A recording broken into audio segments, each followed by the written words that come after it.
untuk mereka yang berada di 15 tahun ke atas. Ya, kita lihat ya, yang perguruan tinggi ternyata ya baru dinikmati oleh 9%. Ya. Artinya ini yang tamat, karena banyak di tengah jalan yang terpaksa harus drop out, ya, tidak bisa melanjutkan, apakah itu karena ekonomi atau karena pernikahan, ya, pada umumnya wanita itu DO karena menikah, ya. Itulah beberapa gambaran, ya. Mangga dilanjutkan. Berikutnya, ya. Nah, ini lebih detail dipisahkan antara kota dan desa yang tidak bisa tamat pendidikan, persentasenya konsisten, ya, bahwa di pedesaan itu lebih tinggi daripada perkotaan di seluruh, ya, seluruh tingkat pendidikan. Ya. Baik, nah ini gambaran beberapa, mungkin kita bisa gunakan ya indikator-indikator lain, tapi rasanya tadi sudah cukup jelas menggambarkan betapa ketimpangan ini masih terjadi, ya. Secara regional, secara umur, secara status, ya, secara pendapatan dan sebagainya, ya. Cukup banyak gambaran yang menunjukkan bahwa ketimpangan pendidikan itu masih menjadi masalah utama, ya. Apalagi kalau nanti kita lihat di dalam per jenis sendiri, itu saya belum kumpulkan datanya. Misalnya saja perguruan tinggi. Ya, kita kemarin baru mendapatkan info tentang klasterisasi, ya kan? Klasterisasi pendidikan tinggi. Ada yang 10 klaster pertama, berikutnya terus saja. Karena perguruan tinggi lebih dari 4.000 ya di Indonesia ini. Dan klaster 1 kemarin hanya ya masuk berapa? 15 ya kalau tidak salah ya. Itu data yang baru keluar minggu lalu. Dari klaster-klaster itu menunjukkan memang hal yang lain tentang ketimpangan, ya. Jadi timpang antar pendidikan juga di dalam pendidikan sendiri yang sama, ya. Di pendidikan tinggi juga terjadi ketimpangan antar perguruan tinggi. Kemudian juga tentu kita nanti melihat bagaimana ya di era yang mestinya kita merasakan bonus demografi, tapi ternyata kondisinya masih cukup berat ini ya di aspek ketimpangan ini. Berikutnya, gambar berikutnya. Nah, ini saya mencoba mengurai lebih lanjut tentang kependudukan, ya, terutama memfokuskan bonus demografi ya. Biasanya kan kalau istilah bonus kita menjadi gembira gitu ya. Wah, kita sudah berada di dalam periode bonus gitu ya. Yang tadinya agak pesimis, mudah-mudahan ini lebih optimis lagi. Namun ini juga menunjukkan perbedaan yang sangat variatif antara yang bonusnya tinggi, yaitu paling bawah ya, DKI Jakarta ya, dengan angka itu sekitar 36%, dan yang paling besar ya, rasio ketergantungan dalam arti jauh dari memperoleh bonus, yaitu paling atas Nusa Tenggara Timur ya, itu di atas 70% ya. Kita bisa maknai bahwa di Nusa Tenggara Timur dari 100 orang di sana menanggung 70 orang.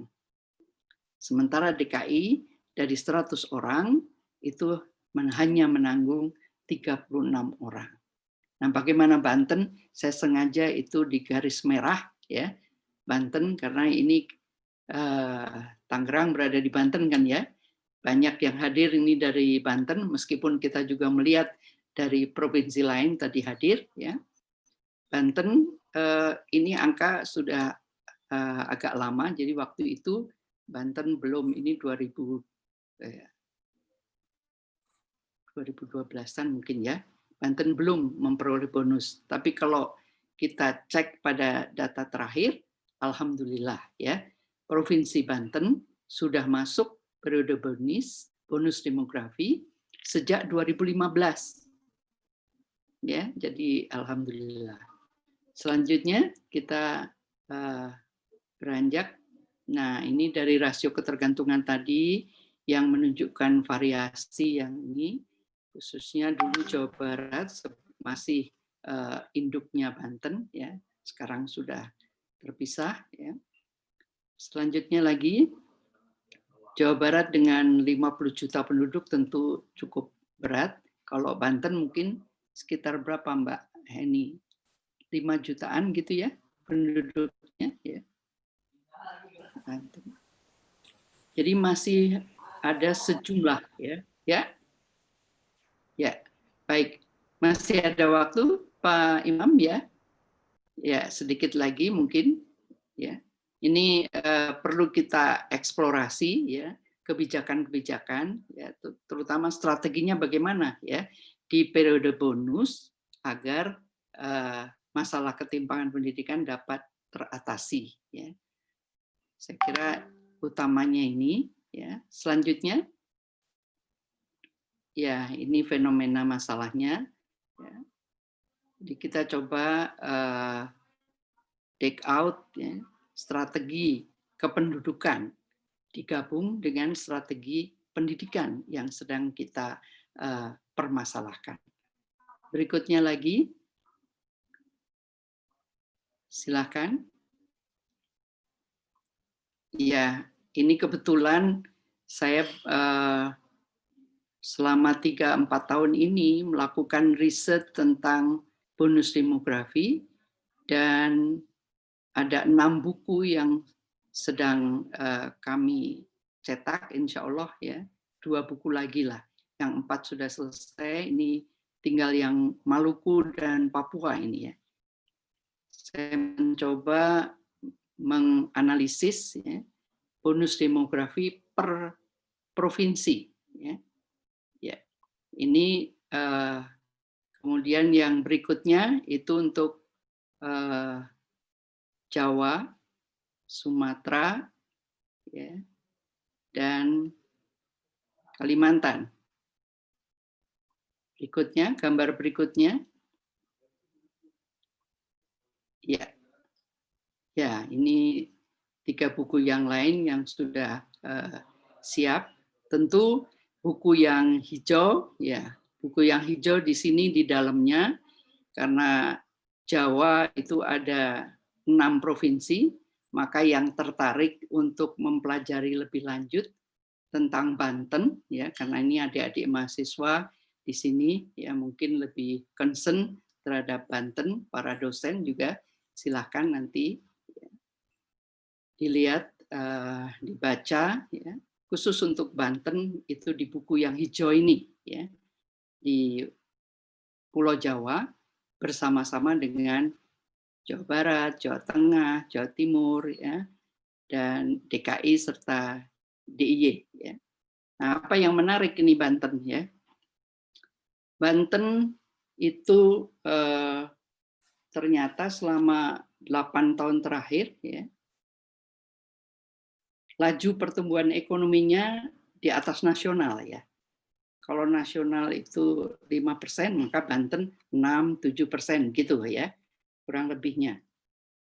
Akan tetapi Banten menunjukkan tingkat pengangguran terbuka lebih besar daripada nasional. Ya. Jadi kendati laju pertumbuhan ekonominya lebih tinggi, tapi juga ada beban laju pertumbuhan penganggurannya ya yang lebih tinggi. Nah, Banten sudah masuk alhamdulillah dalam periode bonus sejak tahun 2015 ya. Dengan perkiraan bahwa tahun 2022 itu akan rendah ya rasio ketergantungannya, itu 43,3. Nah, artinya apa? dari 100 orang itu menanggung 43 orang. Ya. Namun 2031 itu diperkirakan sudah melewati angka 50 rasio ketergantungannya. Nah, jadi mulai beban tambah berat ya. Jadi sekarang ini periode ini adalah periode bonus bagi Banten, tapi tidak berjalan lama ya. Kalau betul itu ya perkiraan sampai 2031. Jadi sekarang adalah periode yang betul-betul harus dimanfaatkan ya agar bonus ini betul-betul terwujud ya. Karena ini kan baru dari rasio ketergantungan saja. Sementara bonus demografi itu banyak aspek yang menentukannya ya. Apakah didukung oleh tingkat tabungan masyarakatnya, pola konsumsinya, ya, pola investasinya, dan pola kesehatan serta bagaimana pendidikannya tadi. Karena apa? Karena kalau kita lihat Tangerang, tentu di antara kabupaten kota yang ada di Banten, Tangerang ini paling maju ya, kalau boleh dibilang kan ya. Tangerang paling maju, tingkat pertumbuhannya rata-rata lebih tinggi gitu ya. Tadi dilihat dari pendidikannya juga, lama sekolahnya juga lebih lama ya, kurang lebih 11 tahunan ya. Sementara kalau kita bandingkan dengan yang tertinggal, Punten untuk Lebak ya, Pandeglang ya, saya kira itu harus banyak dibantu. Nah, bagaimana ini dengan ketimpangan yang masih terjadi di Banten ya, ditambah dengan periode sekarang yang kita hadapi, mudah-mudahan tidak terjadi resesi ekonomi ya, tapi pasti akan terjadi penurunan. Nah, jadi kondisinya makin berat ya.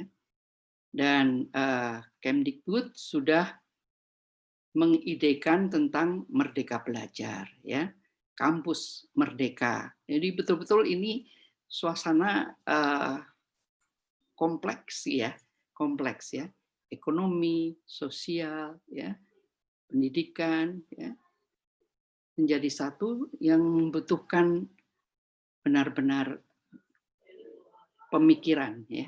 Oleh karena itu saya menawarkan berikutnya ya, gambar berikutnya ya. Ya, ini tadi hanya lanjutan ya, karena ternyata dari 34 provinsi di Indonesia itu baru 13 ya yang berada di bonus ya. Masih banyak yang belum masuk ke area bonus demografi, terutama untuk provinsi-provinsi di timur ya. Ini gambar piramida, tentu bentuk piramidanya, struktur umur penduduk ini juga perlu kita cermati ya untuk mengukur kembali bonus demografi ya. Berikutnya lagi, ya maka ini saya tawarkan strategi ya, strategi optimasi bonus demografi yang kombinasi dari dua tema yang sedang kita perbincangkan ini ya. Pertama untuk di pendidikan tentu butuh strategi pendidikan dan latihan, dan kedua untuk kependudukannya butuh strategi kependudukan, keluarga berencana, dan sekaligus kesehatan. Breakdown lebih lanjut, silakan. Di strategi pendidikan, diantaranya untuk memerangi ketimpangan tadi perlu diversifikasi, ya. Program pelatihan, ya, dari tataran prasekolah, SD sampai perguruan tinggi, ya, termasuk vocational dan profesional, ya. Karena di tengah tingkat pertumbuhan, tingkat pengangguran tadi, mungkin pasar sekarang lebih membutuhkan pendidikan vokasional dan profesional. Kemudian yang kedua, prioritas pengembangan pendidikan vokasional sesuai kebutuhan pasar. Ya. Tadi antara desa dan kota berbeda polanya, kemudian antar sektor tentu ya. Kalau di breakdown lagi, tadi tingkat pengangguran yang kurang lebih 9-10%, itu tentu antara sektor pertanian, dengan industri, jasa, dan lain-lainnya berbeda kan ya. Jadi perlu ada prioritas. Kemudian yang ketiga, matching ya. Matching jenis pendidikan dan jenis pekerjaan. Karena kalau kita lihat bentuk-bentuk tingkat pengangguran itu bukan hanya karena pendidikan rendah sehingga dia nganggur, bukan hanya tidak punya lapangan pekerjaan dia nganggur, tapi juga dia nganggur karena tidak match antara jenis pendidikan dan jenis pekerjaan yang dibutuhkan. Selanjutnya,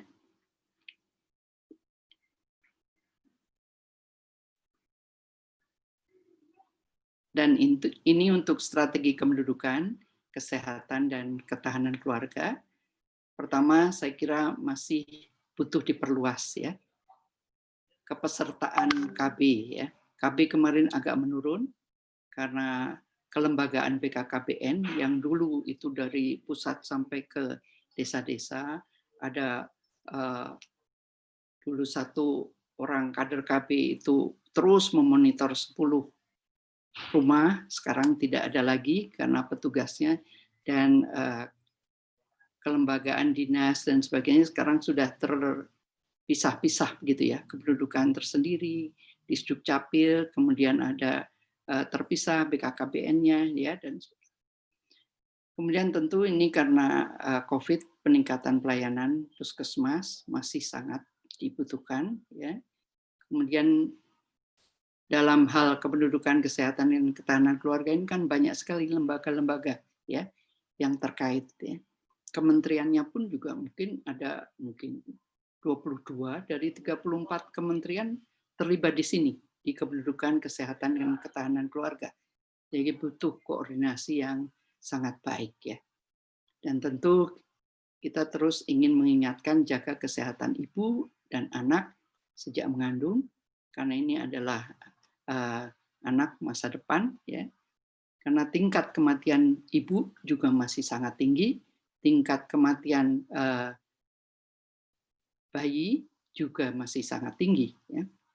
Nah, sehingga kita bisa mengakhiri ini berikutnya.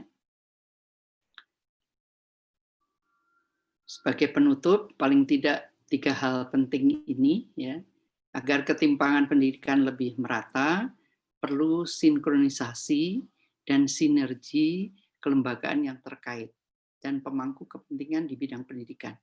Karena tadi ketimpangannya bukan hanya antar lembaga, antar sektor, antar daerah gitu ya, antar pendidikan di dalam sendiri juga ya. Di dalam provinsi Banten sendiri terjadi ketimpangan. Di dalam perguruan tinggi sendiri dari 4.000 itu beda satu PT dengan PT yang lain ya. Jadi kedua, kunci penggerak pendidikan adalah pada guru ya, dosen, dan siswa, mahasiswa terutama ya. Tentu kita tidak bisa melupakan para tenaga pendidikan ya, para tendik-tendik ya yang membantu para dosen dan mahasiswa. Ini perlu diprioritaskan untuk meningkatkan produktivitasnya. Dan yang ketiga, dalam era bonus ini agar terwujud perlu optimasi ya. Bonus demografi melalui kombinasi minimal 2 strategi. Sebenarnya masih ada strategi yang lain ya, bantuan sosial ya dan sebagainya itu masuk, tapi saya kira kalau 2 ini pun strategi ini bisa berjalan baik, kombinasi strategi kependudukan dan pendidikan, insya Allah ketimpangan pendidikan akan segera membaik. Demikian, Bapak Ibu, sekali lagi kami haturkan terima kasih atas perhatiannya. Mudah-mudahan materi ini bermanfaat. Waalaikumsalam warahmatullahi wabarakatuh. Waalaikumsalam. Waalaikumsalam warahmatullahi wabarakatuh. Terima kasih kepada Ibu Profesor Remi yang telah memberikan materinya, menyampaikan kepada informasi kepada kami yang sangat bermanfaat, karena saya pribadi awam sekali terkait dengan ketimpangan pendidikan dan juga bonus demografi. Kita sama-sama tadi telah mendengar informasi yang sangat penting terkait dengan bonus demografi dan juga ada informasi yang menggembirakan di mana angka melek huruf di Indonesia itu sudah meningkat dari masa-masa sebelumnya.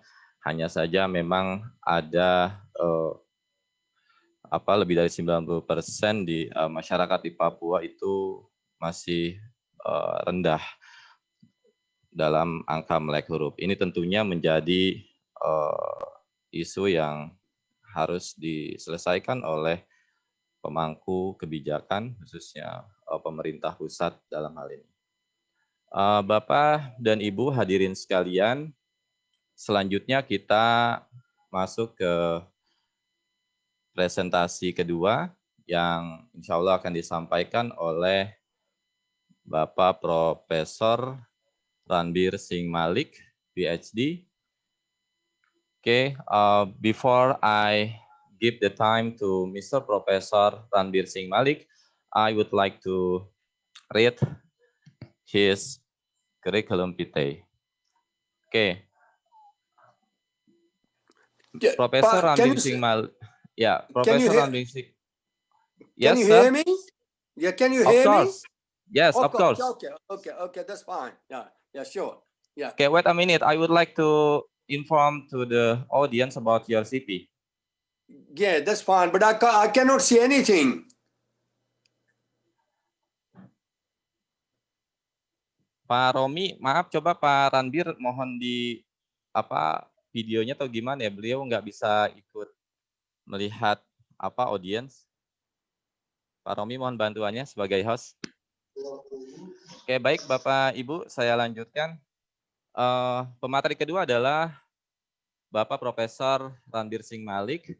Beliau dilahirkan di India, kemudian beliau pindah ke Australia, dan di Australia beliau menamatkan pendidikan doktornya di Edith Cowan University, Perth, Western Australia, yaitu pada tahun 2000. Kemudian sebelumnya pada tahun 1989 beliau juga menamatkan pendidikan S2-nya, Master of Education di University of Western Australia. Kemudian pada tahun 1982 beliau juga menamatkan S2 yang kedua, yaitu Master of Education lagi di Murdoch University, Western Australia. Kemudian banyak sekali pengalaman mengajar beliau. Beliau mengajar di di Curtin University, Australia. Kemudian juga beliau sebagai dosen di Cowan University, Edith Cowan University, Australia. Dan juga beliau sudah banyak mengunjungi universitas-universitas di Indonesia dalam beberapa tahun terakhir sebagai visiting professor, termasuk juga di Fakultas Keguruan dan Ilmu Pendidikan Universitas Islam Syekh Yusuf. Sebelumnya juga beliau di UPI, kemudian di Universitas Padang, UNJ, dan lain sebagainya. Juga beliau aktif sebagai peneliti dan artikelnya telah dipublikasikan di berbagai jurnal internasional yang bereputasi. Oke, demikian sekilas tentang pemateri kedua, yaitu Bapak Profesor Ranbir Singh Malik. Sekarang kita langsung saja sambut beliau. Please welcome to Mr. Professor Ranbir Singh Malik. The time is yours. Thank you, Pak Imam. Selamat pagi, Profesor Kamil Mustafa, Director, Dean Dr. Hussaini,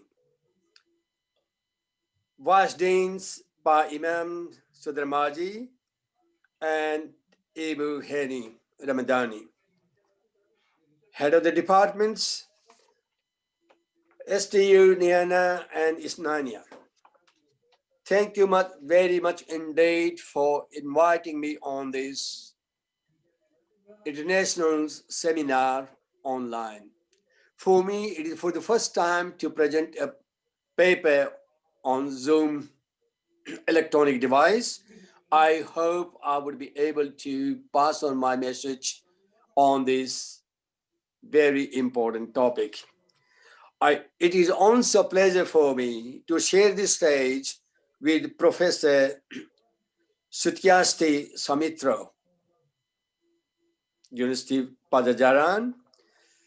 And the topic which I'm going to take here is that how educational quality and economic inequalities are tied together in this digital era. My presentation is going to be in 3 parts. What is digital era and digital society? In this digital era, well, where the different parts of the world or different countries are and how they are using the education system in order to upgrade or to have the benefits of economic developments. And finally, then I will be talking about 3 case studies: China, India, and Indonesia. Just before I proceed further, can you hear me all right? Yes, Prof. That's great. Yeah, Okay. Clear Good. enough. All right. Well, when we talk about the digital era, what it means is that it is a historic period in 21st century, which is characterized by rapid shift from traditional industry, which started with the Industrial Revolution, to an economy-based information technology of today. It is an era of huge, prolific development and use of sophisticated technology almost in all walks of our life. Computer-driven technologies are replacing human labor at such a breathtaking speed that it is extremely hard to catch up in many, many ways. Digital era demands knowledge acquisition and knowledge generation. Next slide, please. Luar negeri.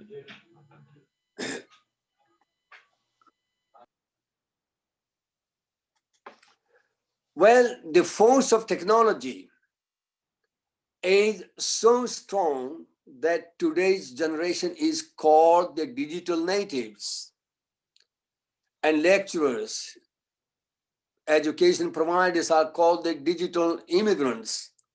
What it means is students are learning through digital technology far more than what they are learning in school and educational institutions. Today's generation is born with internet, mobile technologies, and students use technology through phones, handheld gaming devices, laptops, computers. So much information is tapped in a laptop which a primary school is using. Perhaps a PhD scholar teaching the primary school may not possess that much knowledge. So the storehouse, in simple words, of knowledge is immense. And the question is how we use that knowledge.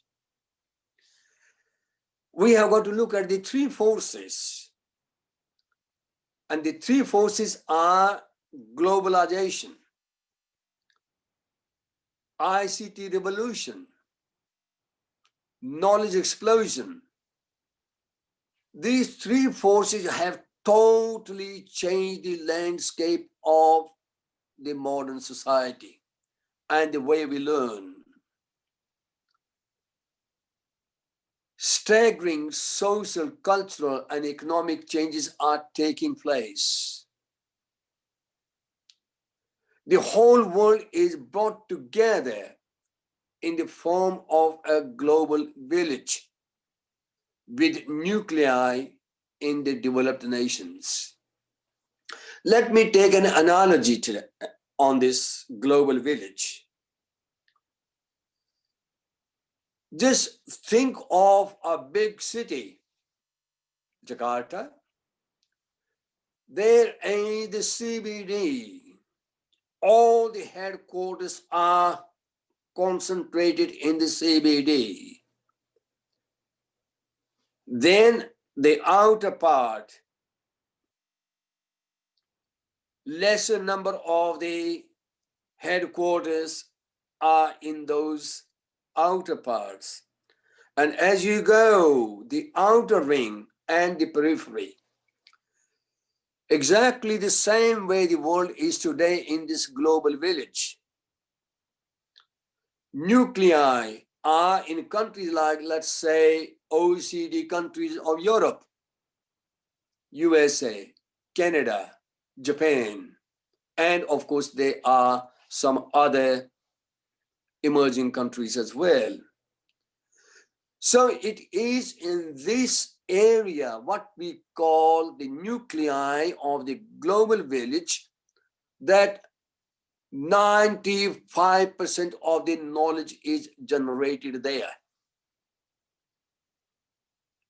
Many of the other countries are the users of that knowledge. The whole world is brought together by technology. But the question is that technology is not reaching everywhere at the same pace. Internet technology is replacing the human labor force in the form of robots, artificial intelligence. Next slide, please. Rapid diffusion of technologies has impacted nature of learning and literacy. So that is the impact which is having on our day-to-day life. Digital technology is not only impacting the learning and literacy, but it is also impacting our overall economic development. So digital era, the question now, poses some pressing questions relating to what we learn, how we learn, and where we learn. Well, now the three phrases are extremely important. What we learn. Well, if we learn those skills which are helping us in order to cope with modern society, that education is relevant. How we learn in developed nations, it is with the integration of technological devices.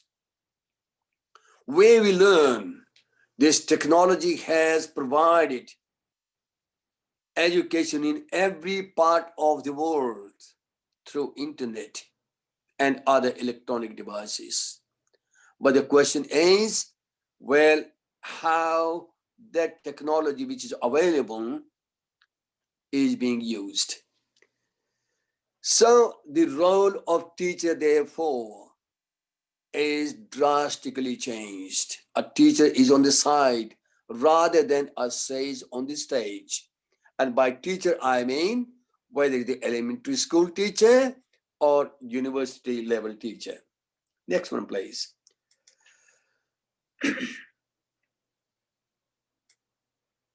So as a result of that, we need to prepare a totally different type of the workforce. The workforce which can cope with the changing technology, the modern era, the digital era. Our institutions need to prepare the students with creative and critical thinking and solving the real life problems in group situations and group of different backgrounds. They make decisions on their real problems, our ways of working. Well, most of the time, most of the corporates, they are working in collaboration with fast communication systems using ICT and information literacy. They also, the skills which are needed, that living in the world, if a calamity like say COVID-19 strikes, that how the world as a community can tackle this problem for the benefit of entire humanity. The inventive thinking, gone is the time that when students used to be taught only basic maths or reading, writing. Now, totally different types of education is required, where students are inquisitive for learning and they use their skills in order to invent, find out new solutions. Multiple digital literacies are needed. All different types of the skills which modern technology has taught us. And these effective skills to become a global citizen. The question of becoming a global citizen has become even far more important in today's world, which is so much interconnected. No country, no place is an island in anymore. So problem which start at in one place becomes the global problem so quickly, and no better example can be given here as the pandemic which we are all suffering today. May God save us from it. Next one, please. So in that case, knowing how we learn and the information, how we turn that information into knowledge, and after having turned into knowledge, how we document and analyze that which is relevant and which is not relevant. That's the type of the skill, labor skill which is required. Well, now,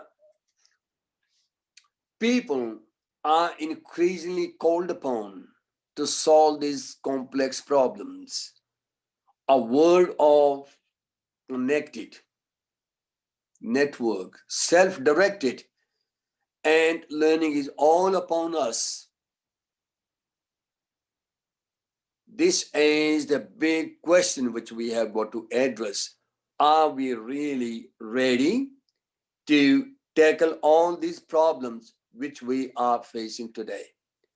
And if our education systems are preparing the labor force to develop these skills, that is, working in diverse groups, using multiple digital literacy, tackling the modern problems, and making innovative thinking for the benefit of people. Education in 21st century, of course, has become the engine room which is driving the economic systems. Quality resources of any country are its humans, human capital. It's not the raw materials which a country can boast to be rich about. A small country, South Korea, for example, Finland, another example. These are the types of the countries where technology is being used, innovative methods are being used in order to add the value of their human capitals. And these are the types of the people, this is the type of the workforce which the world needs today. So, role of technology and globalizations on demographic, social, and economic changes has become absolutely vital. As a result of that, worldwide, more so in the developed countries, the focus is to increase spending on education, providing quality teachers, quality educators, in order to develop the skills which are required in 21st century. So there is already a storehouse of information available to us. How we use that in order to make the society for the benefit of all human beings. Technology has made it possible to access world's best subject experts and specialists in any part of the world to teach anything, anywhere. So it is not actually, the era is gone when you could say that only certain places have got the facilities, others don't have. Electronic devices have made it possible that best education can be available in any parts of the world, in any remote part of the world. In knowledge-based society, crucial challenge for a nation's education is to align curriculum and learning to a whole economic model based on emerging global knowledge-based workforce. And that is extremely important. What goes on in classrooms? Is it really relevant to the marketplace? Is our education system providing those skills which a student, a graduate is acquiring from the education, and will he or she be absorbed in the market system straight away? So this is the requirement in digital era and in digital society. Those which have been developing their system in a systematic way, using all best possible devices to upgrade their education systems, which of course affect the economic development as well, are the ones which are making the or having the best effect of what modern technology is offering to us? Well, there is big big divide there between developed nations and the developing nations. If we look at the education systems of the developed countries, look at the top education institutions. Top 10 universities are located in developed countries. 96 out of top 100 universities in developed countries. And they are the ones which possess and generate knowledge, ICT, innovative learning and teaching strategies. Next slide, please. When we look at where are these top universities located, 45 of them in the USA, 10 in UK, 25 in Europe, 5 in Australia, 3 in South Korea, 2 in Hong Kong, 2 in Singapore, 2 in China, and 2 in Japan, all in developed countries.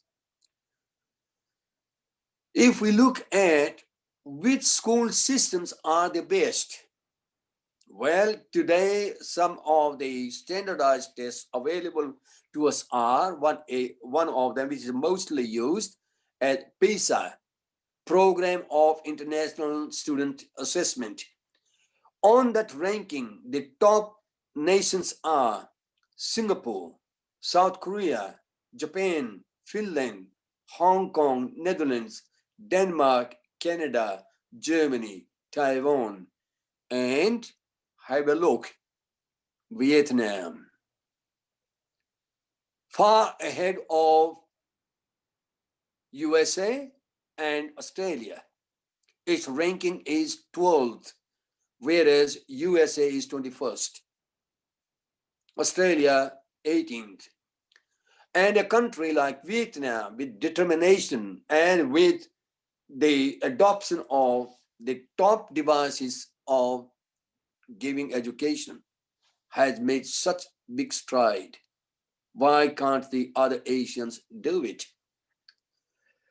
In developed countries, best education systems and high spending on education. 6% in the OECD countries,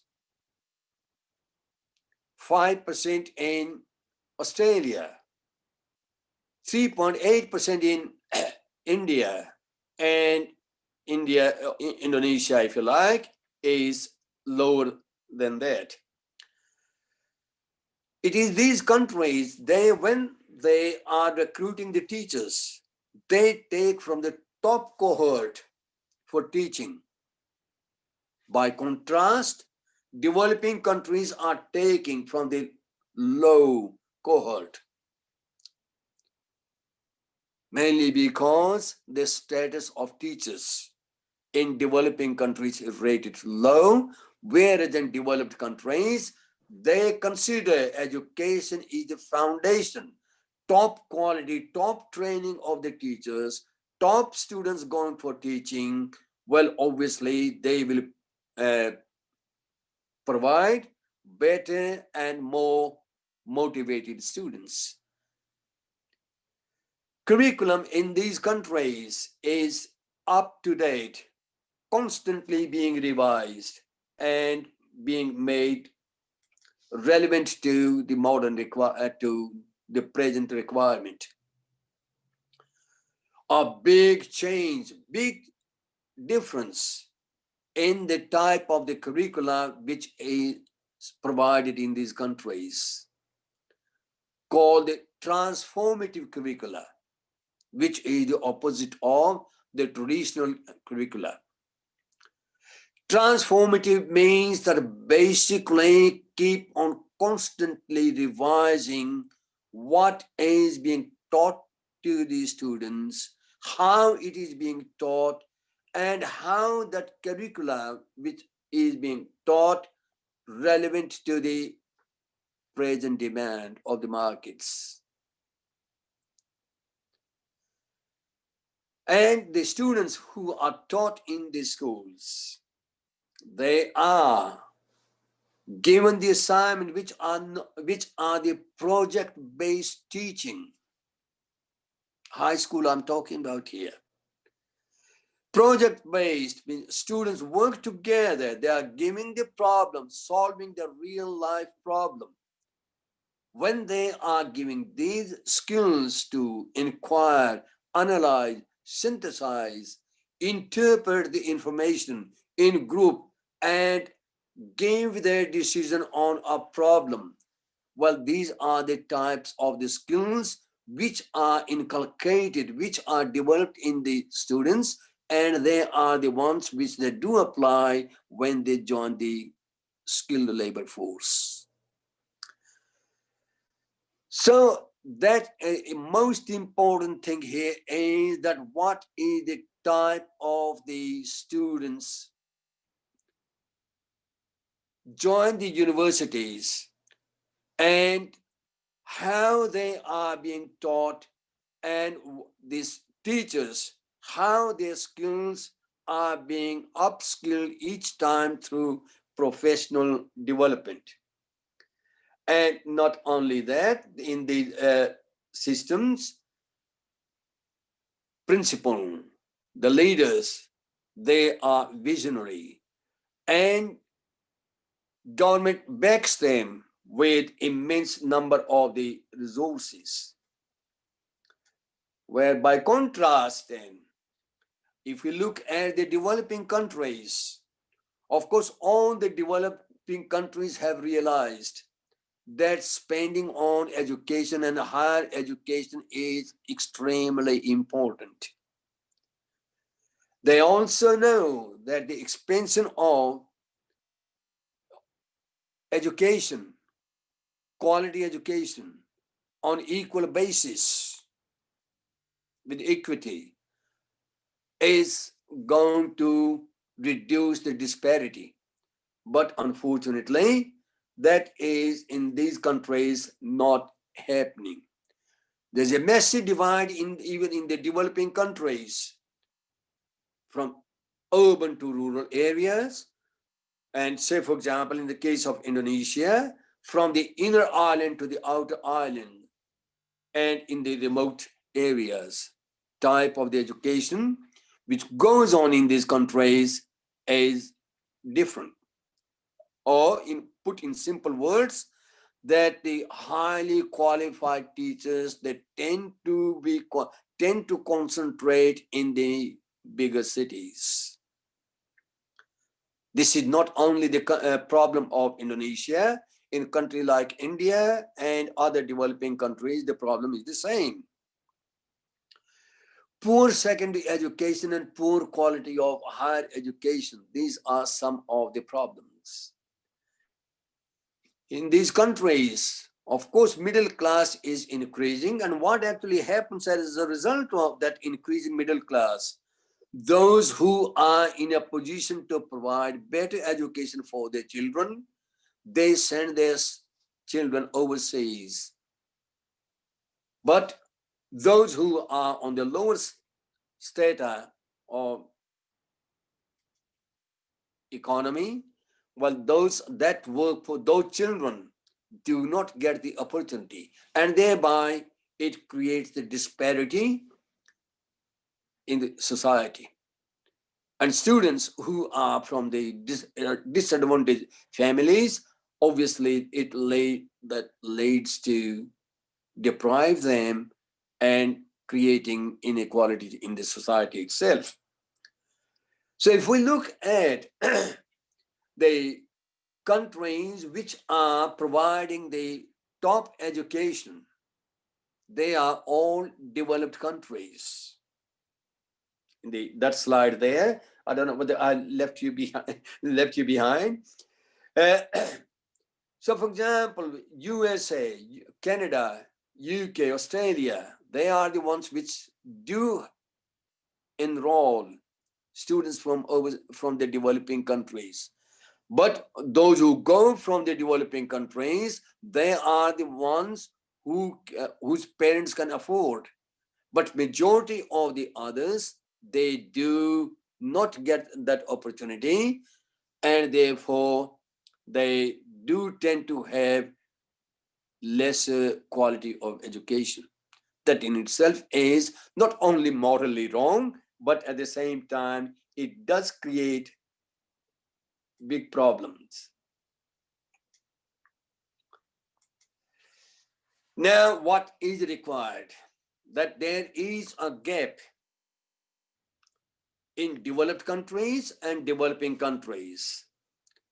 But now, question is that how our education system can be reformed in order to provide quality education to all students. Barometric reading of any nation's prosperity is judged by the quality of its education and spending on education.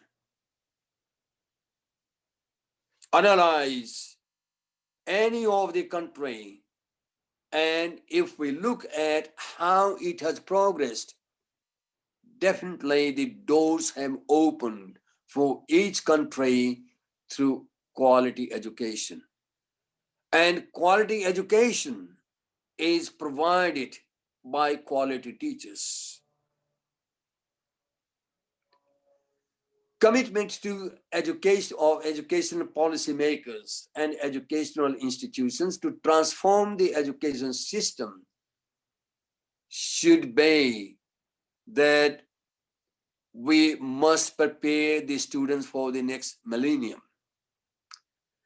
Training teachers with sound subject knowledge, innovative pedagogical skill with an aim to deep learning. Well, obviously, sound training in subject knowledge at the same as well as pedagogical skills, how to pass on that information in and how to develop the deep learning. Deep learning here means not only rote memory, but at the same time, what it means is students should be made more motivated in order to analyze, synthesize, and interpret the information.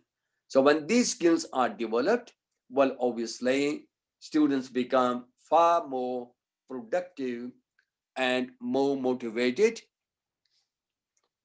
to take full advantage of the opportunities available to them.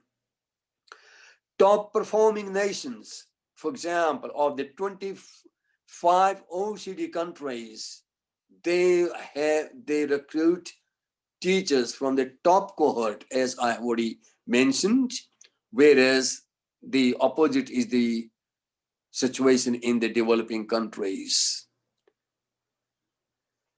Many poorly performing school systems selected teachers from the bottom cohort. Take for example, of any country. I know recently I was on on an invitation in India, speaking to a very renowned university there. And I had been talking to the lecturers that about their training and on job training. To be quite honest, I was far from being impressed. Massive problem. And the rural area, the schools which are located in the rural areas are far, far behind compared to those which are in the urban areas. And that applies to the other countries too. So the countries like Finland and other OECD countries, they have made their top priority to put the best teachers in the classroom. And best teachers in classroom will come only if the status of teaching profession is increased. And they obviously, it goes without saying that the salaries of the teaching force has got to be comparable as well to their competency or the responsibility which they have.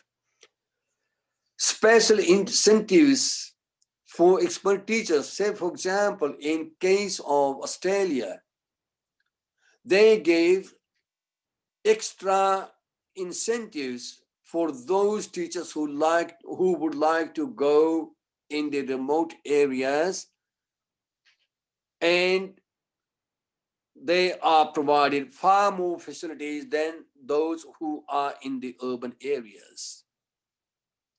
So that when there are more facilities, more incentive is given, then obviously the teacher with higher qualifications or better trained teachers will be motivated to go to those places. Professional development of teachers in service.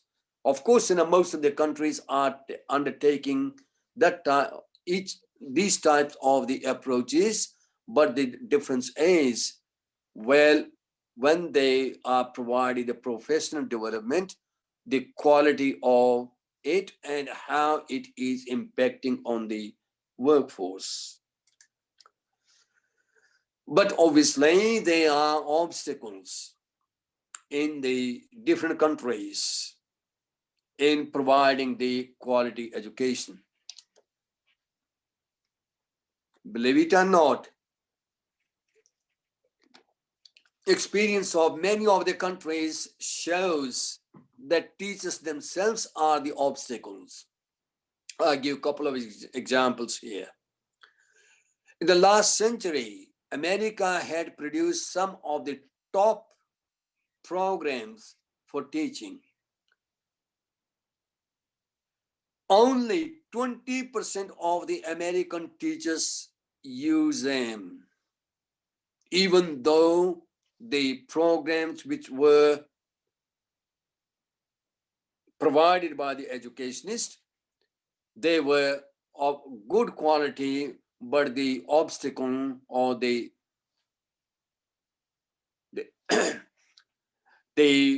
problems comes from the teachers because they do not want to get off their comfort zone. Same applies, say for example, in the case of Indonesia, new curriculum had been introduced. And as far as I know, that there was a big obstacle, resentment on the part of the teachers, and the types of the problems or the excuses which were being made, well, they were not given the proper training in order to implement. Same thing is very true in other developing countries. I know from the experience in Thailand, India, it has been the same problems.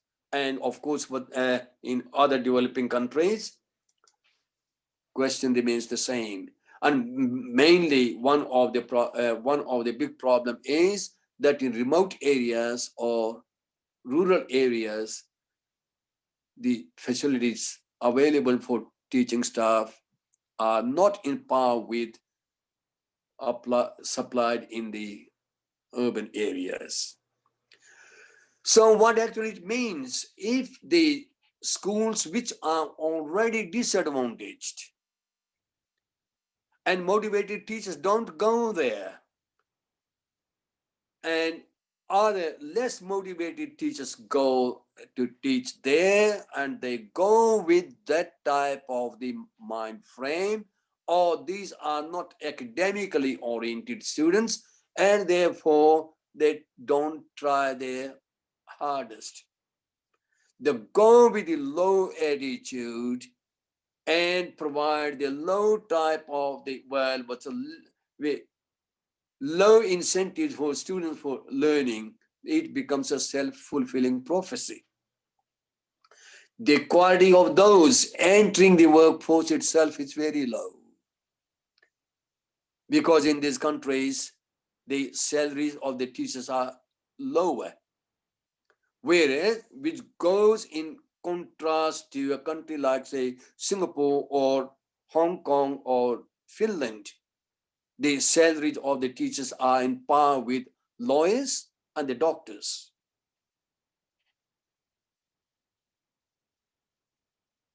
Going to the next slides, please. Difficulties in identifying and the poor performing teachers. Problems of upscaling the skills of the teachers and poor workplace and lack of facilities. Low community perceptions about education. So these are some of the daunting tasks, daunting problems, which are on the way of improving education. And unless education improves, or unless education is provided on equity basis, the disparity in the economy in the country are bound to be there. Research on the type and effectiveness of the pre-service teachers shows that education in developing countries is highly disjointed, incoherent, and is not using the modern technology to integrate with their teaching style. Disjointed means when the pieces of information are given separately, and what is being taught in the schools, there is not so much relation to what actually is required in the job market. So there is a big gap there, mismatch. What goes in classrooms means that's whether we talk about school or university. And once they leave the four walls of these institutions and go in the market to look for jobs, well, the skills which they have learned, they do not match with what is required on the workplace. So in that case, what actually happens is that where education changes, conflict with, where the provision of education provided in schools and colleges do not match with the marketplace, well, there is a big problem. And I'll talk very shortly when I take the case of India and Indonesia. For every developing countries, there is a massive challenge to improve the quality of education at all levels. If quality is not improved, most students will keep going to the developed countries for education. But those who will go overseas will be only the advantaged ones. Best practices for teaching, primary and secondary level, will be achieved if only the motivated teachers are provided. I think I have been hammering on this issue by now quite a lot, that importance of the quality teachers, provision of resources, integrating technology in their teaching styles, keeping the curricula relevant to job markets or future needs. These are the important issues we have got to keep in mind if we want to improve our education systems. Let's take these three case studies.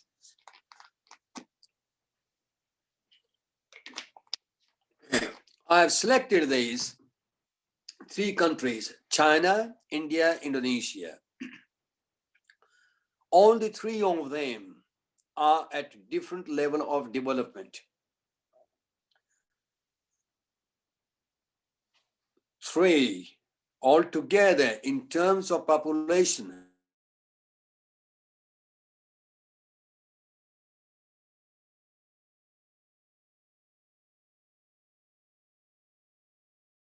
45% of the population is below the age of 35, young population.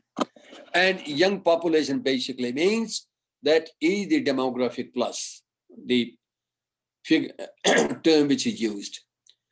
Demographic plus can only be if that massive number of the people are converted into useful human resources, value-added human resources through education. China has done it. China has become now world's second biggest economy, superpower with $13 trillion economy. Which, if you look at what it was in 1948, there was hardly any difference between India and China in lifestyle or level or standard of living. But now there is a big gap, and that big gap has taken place mainly because there have been radical sweeping changes which have brought into the education system. Doors for economy or that impressive progress of China has opened through overhauling the sagging education systems. Now, even when you look at, for example, the East Asian countries, of the total education systems, 7 of them are in East Asia. And coming now at a very fast speed is Vietnam.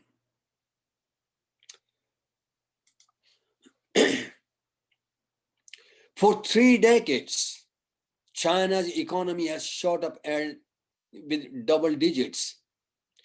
Massive drive to integrate modern technology, huge spending on education. And what actually they have done during the past 3-4 decades, no country in the world has spent that much money on education as China has. On a huge scale, they sent their teachers, university lecturers in Western countries to get the ideas how they offer education to their students. With even from Hong Kong, China took advantage of the Western education. So the whole secret of China today is to overhaul its education system. The focus was first on the cities, and now the benefit is filtering to the rural areas as well. And consequently, the old ways of imparting education has been radically changed.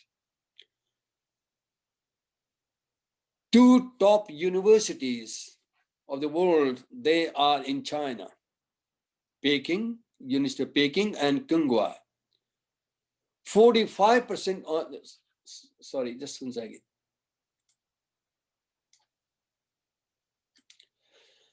"45 Chinese universities are among the top 100 universities of Asia.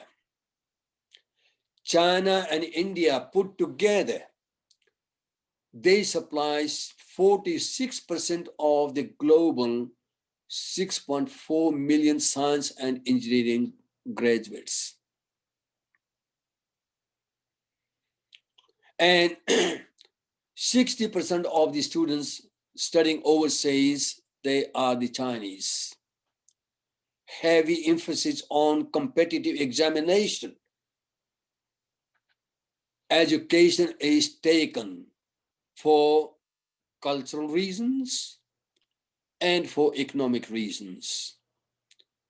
Culturally, there is a love for learning, and to be more pragmatic, to be more pragmatic, they have become much more concerned about that we want to take the country further. And in fact, they have led it totally, the credit goes to the overhauling the education systems.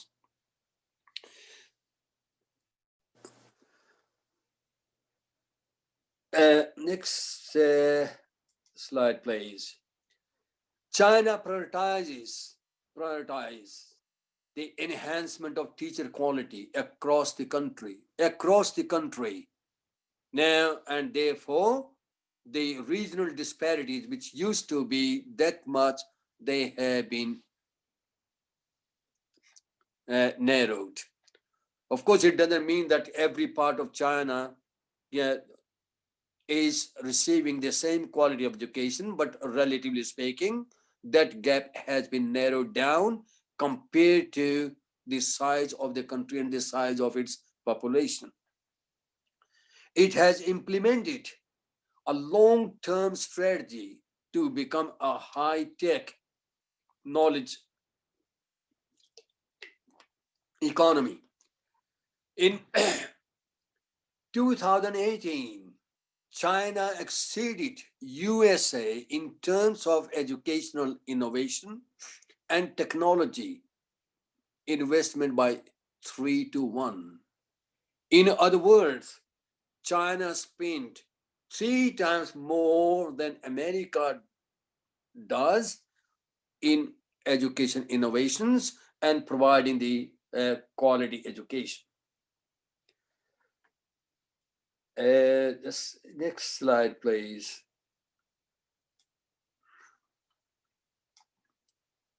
Let's take the case of another Asian country, India.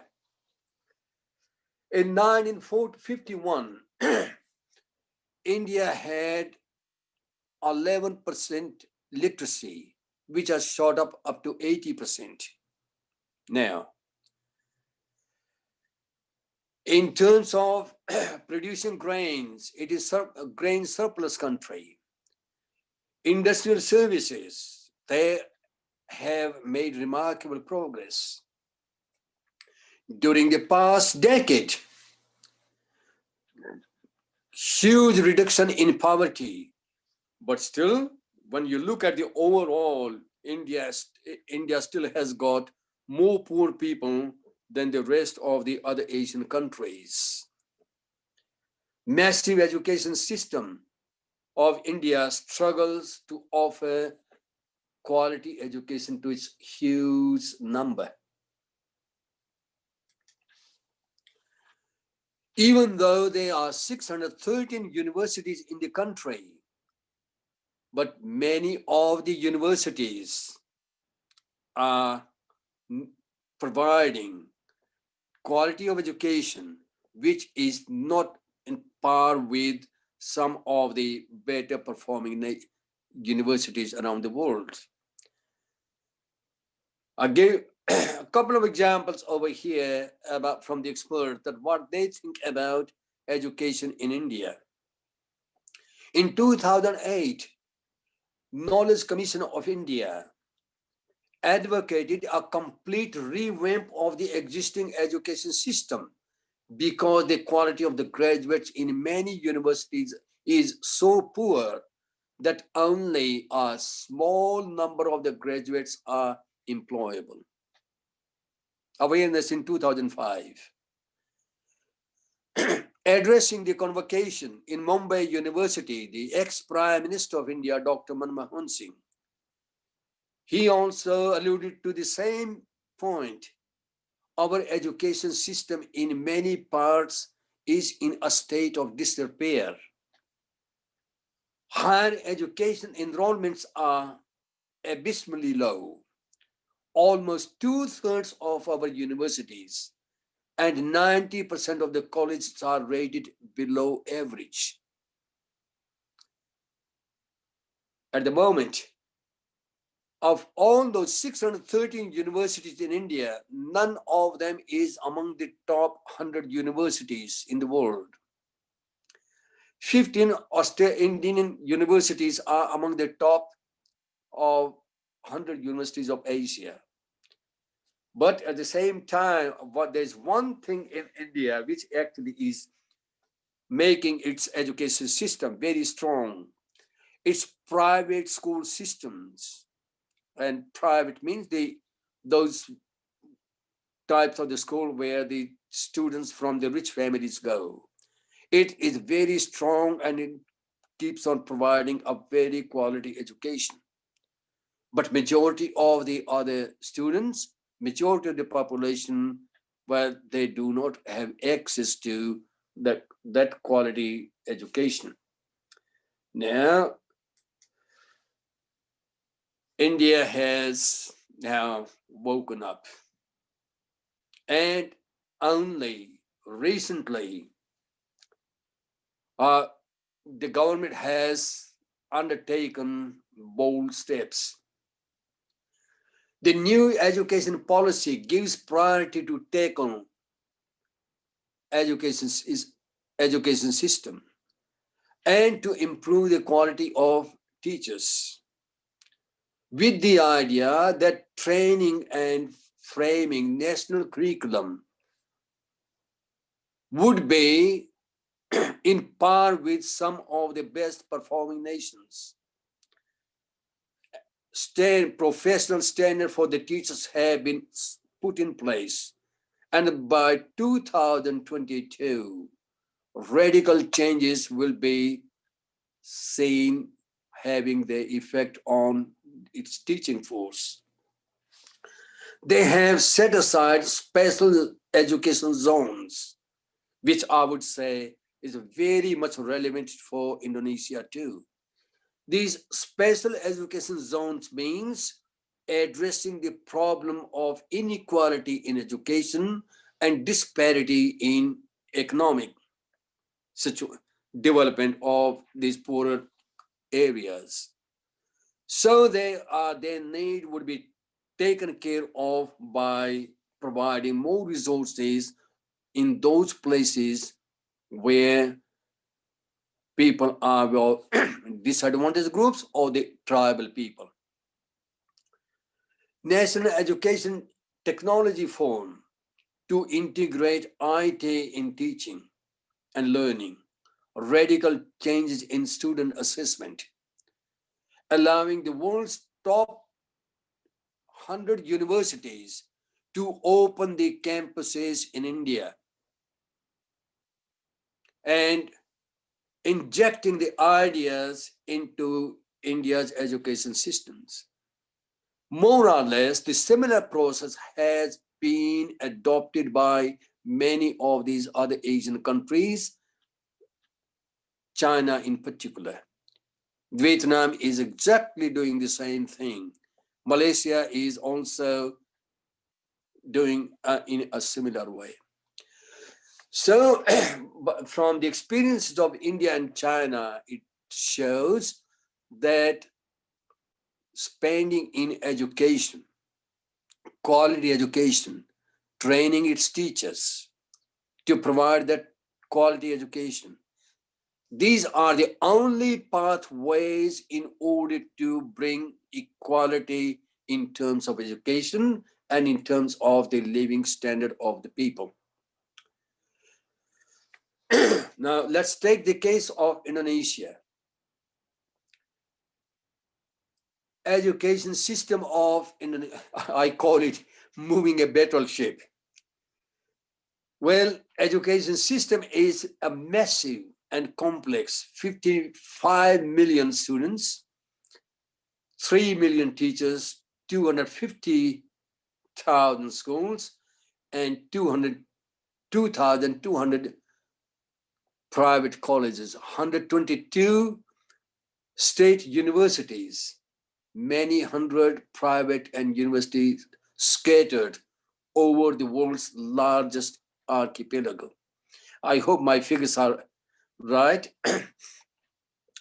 85% of the schools of Indonesia are under the Ministry of Education, 16% with Ministry of Religious Affairs, 17% of the students, they attend college, but only 2% of them from the rural areas.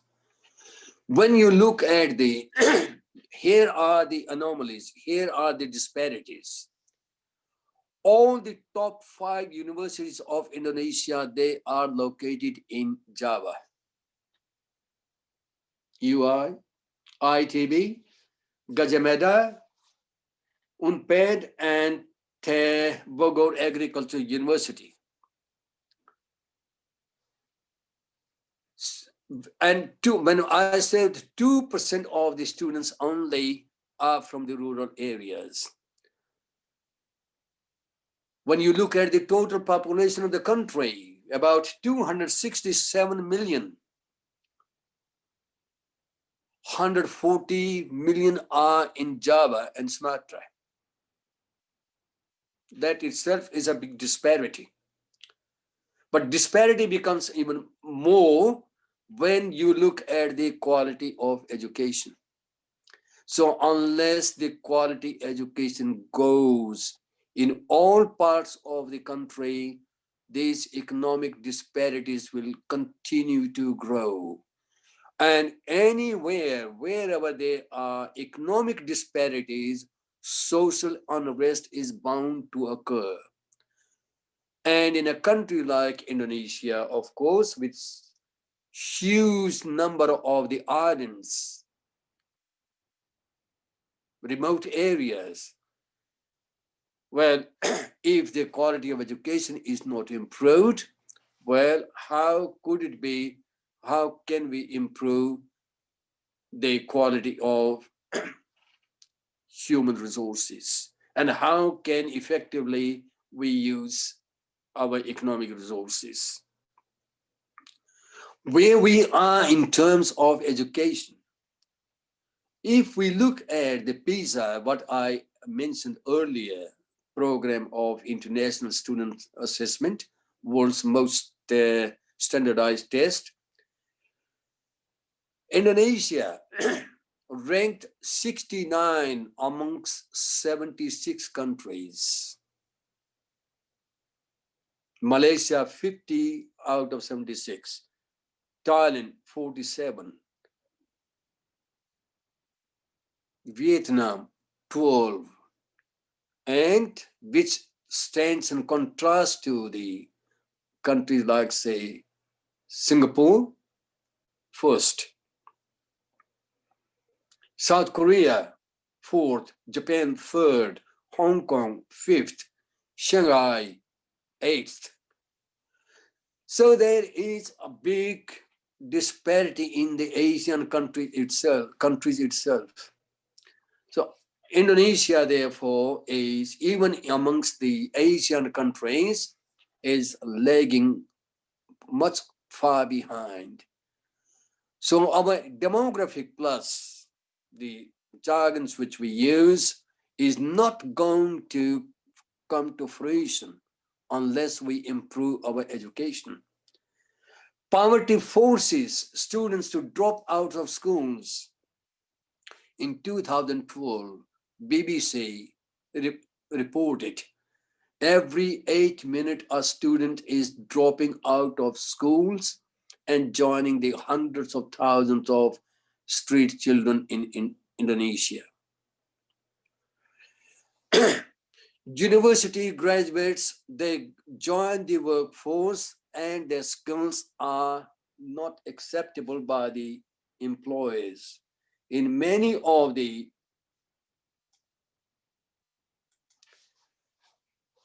places or in the factories, the employers have got to retrain and pay extra for these students to make them employable. During the past decade, Indonesian government has taken, of course, some bold steps to take advantage of its huge human resources. And its economy certainly has gone up, but the cake which has been built, it has got to be shared amongst these people of the country on equitable basis. Target is to take the economy to $6 trillion, which is a very bold expectations, and I'm sure it is within the reach, provided our education system is given a big shake-up. Only the so, and that has got to be done has got to be done only through education, improving the education. Some nice and positive things are coming up, of course, through the education system, even though, well, let's say a few universities, 2-3 universities of Indonesia are amongst the top 100 universities of Asia. 25 universities in the country are providing a very good quality of education. With the introduction of new curriculum, of course, it has not been given in its proper capsule. There has been much more progress done in order to improve the education system. Well, other step which has been taken, that no one will be teaching in the school without a degree. Technology is being taken in the remote areas to upgrade the skills of the teachers and students. Many of the universities in Indonesia now, they are developing nexus with the other universities, which is a very big step indeed. And it is paying the dividends. My connection with the Indonesian universities for almost more than 10 years, that certainly that shows the country is well and truly on the march. But sooner we get all those obstacles out of the way and put in more resources in order to upgrade our education system, economic inequalities will disappear or start reducing automatically. So and teacher educators are given the opportunities to go to other countries and to study their education system. Practically every university has signed memoranda of understanding with other universities from the other developing or developed countries, which is great to get the ideas injected from the other places and then getting the benefit for the students and for the society in general. Well, now coming to that, equitable quality education to tackle economic inequalities. Education is one of the most powerful instruments known for reducing poverty and economic inequalities and laying the foundation for the sustained economic growth. No second opinion on that one. Every single country which has gone ahead has followed this path. They have taken education as the real predictor of the wealth of the country. There's a strong evidence to suggest that if the average number of the years of schooling was increased by 1 year, economy increases by 1%, and living standard measured by the GDP per capita increases by 1.5%. Isn't it self-evident that quality education is the one which we need in order to reduce economic inequalities. One critical measure of human capital investment of a country's is that how much of the GDP is spent on education. OECD 6%, Australia 5.8%, India 4%. Although with the new policy, they are going to take the figure up to 5.8%. Indonesia also has, I'm sure, this 3.7 figure which I got here is slightly more at the moment, I would assume. The assumption of high spending in education is that it would lead to an increase in skilled workforce to improve national productivity and make the workforce better able to perform and compete with the other global markets.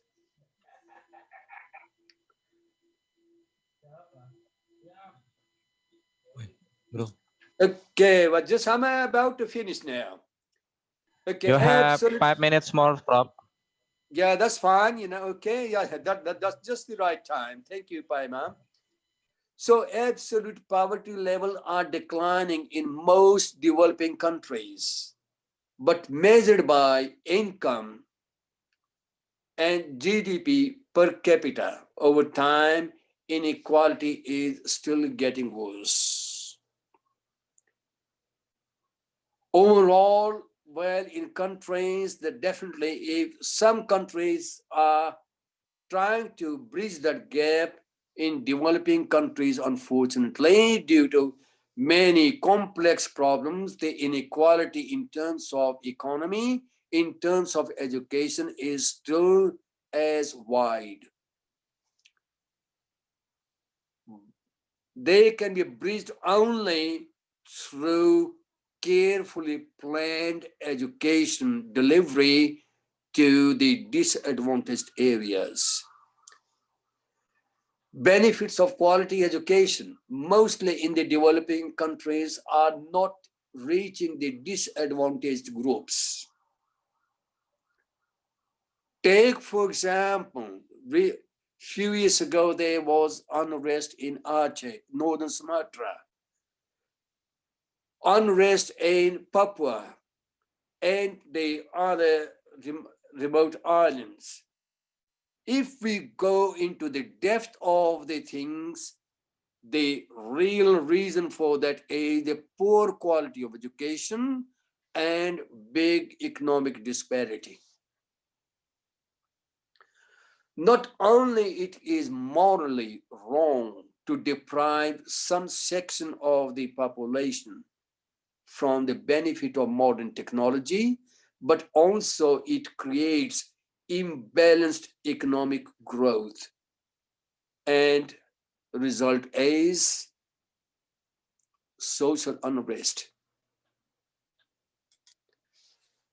And for that, a country like India and Indonesia have got to be extremely careful about. One way to understand the difference, transformative pedagogy and quality teachers prepare the workforce in 21st century, is to say how quickly a determined nation sets aside its all effective education practices. I gave the example of China, and the other one, the latest one, is Vietnam, a country which has gone through wars after wars, and now how quickly it has turned the corner. Well, to conclude, well-trained, highly motivated, dedicated, professionally competent teachers are essential for the development of human resources. We teacher educators in universities have got a big responsibility to develop those skills in our graduates, producing quality graduates. All children, regardless of geographical distance, religion, or ethnicity, have the right to be taught by quality teachers. Wherever disparities in the development of human capital exist, social unrest develops, and it deprives potentially productive labor force from being the value-added human resource. It is not only the problem of the developing countries, even in a country like America, there is a big gap in the Black Americans and the white Americans. In a country like Indonesia, there's a big gap between the Aboriginals' welfare and the rest of the society. But in countries like Indonesia and India, where the population is so huge, if the disparity is too much and propagate and grows for a longer period, it is bound to cause more and more problems. Digital age poses stark alternatives, and here is the message we must take. For those with new knowledge, world of opportunity. For those who don't have prospect of unemployment, poverty, despair, as old jobs disappear. Yesterday's lecture-centric, one-size-fits-all approach cannot prepare students of today's challenge. And I have already mentioned, I started with saying that today's generation is called the digital natives. So the new paradigm for 21st century education demands holistic transformation of education, guiding a comprehensive roadmap that covers curricular and assessment reform, new teacher recruitment, the integration of new technologies. They must be employed. Too many children leave school without basic skills, irrelevant curriculum, outdated teaching strategies leave children without the skills which do help them in 21st century.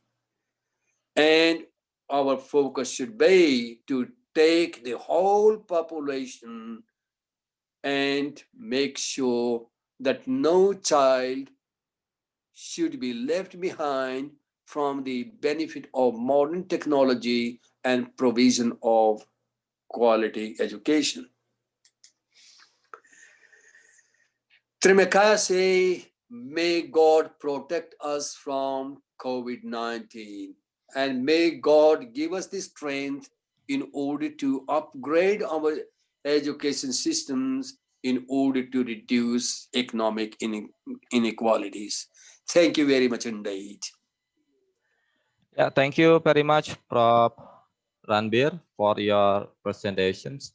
It's very great informations of your presentations. Baiklah Bapak dan Ibu, tadi kita sudah sama-sama mendengarkan presentasi yang sangat menarik dari Prof. Ranbir. Saya menggarisbawahi di sini karena mayoritas dari peserta di sini adalah guru, tentu kita harus memahami skill apa yang harus dimiliki oleh para peserta didik untuk abad ini, abad 21, di mana kita sebagai guru harus membekali para siswa kita, yaitu yang pertama HOTS, Higher Order Thinking Skill, ada Creativity, Critical Thinking, and Problem Solving. Kemudian ada Communications, Collaborations, dan juga yaitu ICT Literacy dan Digital Literacy. Nah ini tentu harus kita bekali kepada para mahasiswa kita, kepada siswa kita baik di sekolah maupun di perguruan tinggi. Dan juga kualitas pendidikan ini juga harus menjadi perhatian. Ini berhubungan dengan materi yang tadi disampaikan oleh Prof. Sutiasti terkait dengan bonus demografi yang tentunya harus didukung oleh kualitas pendidikan. Sebelum saya menyampaikan pertanyaan-pertanyaan yang sudah masuk di kolom komentar, saya mengucapkan selamat datang kepada Dekan Fakultas Keguruan dan Ilmu Pendidikan, Bapak Dr. Husaini, SPD MSI. Mungkin beliau akan menyampaikan say hello kepada Prof. Ranbir dan juga kepada Ibu Prof. Sutiasti. Mangga Bapak. Baik, terima kasih. Assalamualaikum warahmatullahi wabarakatuh. Waalaikumsalam warahmatullahi wabarakatuh. Assalamualaikum Prof. Tati. Waalaikumsalam. Mohon izin tadi Ya. ada kepentingan yang mendesak dan memang juga lupa juga, ditambah lupa juga tadi. Ingat saya kegiatannya besok. Gitu. Jadi tadi maksudnya terlambat. Alhamdulillah tadi sudah dibuka oleh Pak Rektor. Prof. Ranbir. Yeah, hello. Halo. Bagaimana kabarnya? Yeah, good. Why I hear you, but I can't see you. I don't know what the problem with my case. Okay, thank you very much for your joining for us. Can you see me? Yeah. Okay, that's fine. You know. All right. Okay, so from my end, I Baik, can. terima kasih atas presentasi dari Prof. Tati dan Prof. Ranbir, dan juga terima kasih kepada para peserta yang telah mengikuti kegiatan kuliah umum. Jadi memang kegiatan ini, kuliah umum ini sengaja materi agak berbeda dengan materi-materi yang lain karena sudah banyak kegiatan seminar, kemudian kuliah umum dan sebagainya itu lebih melihat pada sisi saat ini, isu-isu sekarang ya, kondisi pandemik. Kita mencoba menawarkan kepada Bapak Ibu semua, mudah-mudahan apa yang disampaikan oleh para pemateri yang sangat luar biasa ini bisa menjadi inspirasi kita untuk melakukan kajian-kajian lebih lanjut gitu. Dan memang topik tentang persoalan kependudukan dan juga persoalan ketimpangan pendidikan ini memang sangat jarang diulas di forum-forum yang sifatnya terbuka seperti ini. Kalau dalam riset-riset itu ya cukup banyak ya, tapi dalam forum-forum seminar ini masih sangat jarang. Karena saya terinspirasi oleh statement dari Tilak itu bahwa dalam pendidikan itu orang tidak cukup dengan nilainya yang bagus, ya, tidak cukup dengan capaian tingkat pendidikan yang tinggi, tapi yang paling penting adalah bagaimana kita tidak mengabaikan bagaimana pendidikan itu bisa merata, bisa dinikmati oleh semua orang ya. Layanan pendidikan bisa dinikmati oleh penduduk khususnya di Indonesia yang begitu luas dengan daratan dan lautan yang juga begitu luas, aksesnya juga jadi semakin sulit. Nah, mudah-mudahan ini menjadi pengetahuan kita semua, menjadi inspirasi kita semua untuk bisa melakukan mungkin kajian-kajian ini juga isunya juga masih sangat baik gitu ya, masih sangat menantang bagi kita untuk terus menggali persoalan-persoalan kenapa di kita itu masih terjadi ketimpangan pendidikan antar penduduk, antar wilayah dan juga antar gender. Tadi juga sudah dipaparkan oleh Prof. Tati dan juga oleh Prof. Ranbir bagaimana kondisi pendidikan di kita. Mungkin itu saja yang bisa saya sampaikan, Pak Imam. Sekali lagi terima kasih kepada Prof. Tati dan Prof. Ranbir dan juga kepada para Bapak Ibu semua. Terakhir saya mohon maaf, mungkin tadi tidak bisa di awal. Terima kasih. Saya kembalikan ke moderator. Saya kira Assalamualaikum warahmatullahi wabarakatuh. Waalaikumsalam warahmatullahi wabarakatuh. Terima kasih Pak Dekan FKIP. Baiklah Bapak dan Ibu, baik para narasumber maupun audiens, saya akan menyampaikan pertanyaan-pertanyaan yang masuk melalui kolom komentar. Ini ada pertanyaan pertama dari Kanzu. Ini bertanya kepada pemateri pertama yaitu Ibu Profesor Sutiasti. Pertanyaan adalah di masa pandemi saat ini ada anak usia sekolah yang dihadapkan dengan pilihan sulit kadang karena kebutuhan ekonomi si anak itu lebih memilih untuk bekerja dan tidak melanjutkan sekolahnya. Dan dari pihak orang tua pun mendukung untuk pilihannya tersebut. Bagaimana cara mengedukasi anak dan orang tua yang seperti itu agar mereka sadar akan pentingnya pendidikan dan sebagai bekal anak di masa depan. Kemudian bagaimana solusi yang baik untuk permasalahan itu? Mangga Prof. Setiasti, mohon dijawab. Ya. Baik, terima kasih Bapak Imam, moderator, dan juga kepada Bapak Tansu ya, yang telah mengajukan pertanyaan terkait dengan pilihan para warga yang terkena dampak pandemi ini. Ya. Kita bisa pahami ya, cukup berat memang kondisi pandemi ini, dampak dari ekonomi, sosial, dan lain-lain, ya, sehingga mereka terpaksa tidak melanjutkan pendidikannya, dan ini pun disetujui oleh tuannya ya, mungkin disetujui sambil terpaksa begitu ya. Nah, jadi kiranya kalau dari sisi para pimpinan di apakah perguruan tinggi atau sekolah, kepala sekolah, saya kira sudah ada policy-policy yang ditujukan bagi para terdampak ya, terutama ekonomi misalnya dengan mengurangi uang sekolah ya. Kami di Unpad juga menetapkan bagi yang terdampak itu dikurangi 50% misalnya ya. Jadi uang pendaftaran, uang sekolahnya ya. Mungkin juga diberikan bantuan-bantuan lain ya. Apakah bantuan pembebasan untuk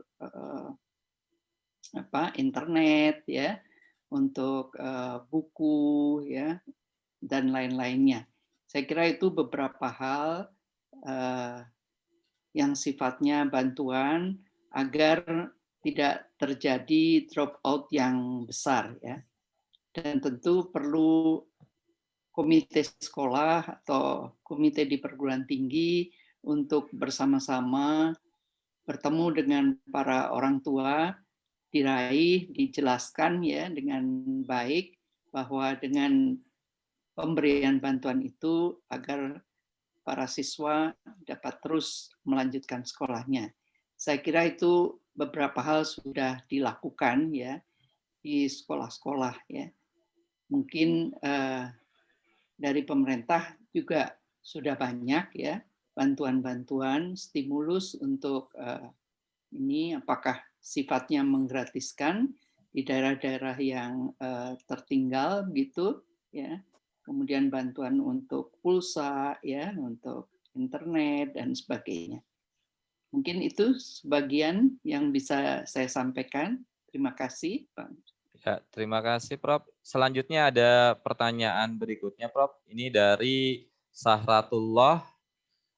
Beliau berasal dari Universitas Cordoba, Taliwang, Nusa Tenggara Barat. Pertanyaannya adalah, apakah di dalam bukunya Prof. Setiasti dibahas ketimpangan pendidikan pada provinsi seluruh Indonesia atau hanya khusus di Pulau Jawa saja? Kemudian juga beliau menyatakan penasaran untuk mengetahui seperti apa ketimpangan pendidikan yang terjadi di daerahnya. Ya, Ya. mangga Prof, silakan. Baik, terima kasih. Ini Bapak dari Cordoba Taliwang. Buku kami itu hasil penelitian ya, yang di programnya oleh Rektor Universitas Padjadjaran ya, yang disebut dengan ALG ya. Mungkin ini bisa menginspirasi teman-teman di UNIS ya.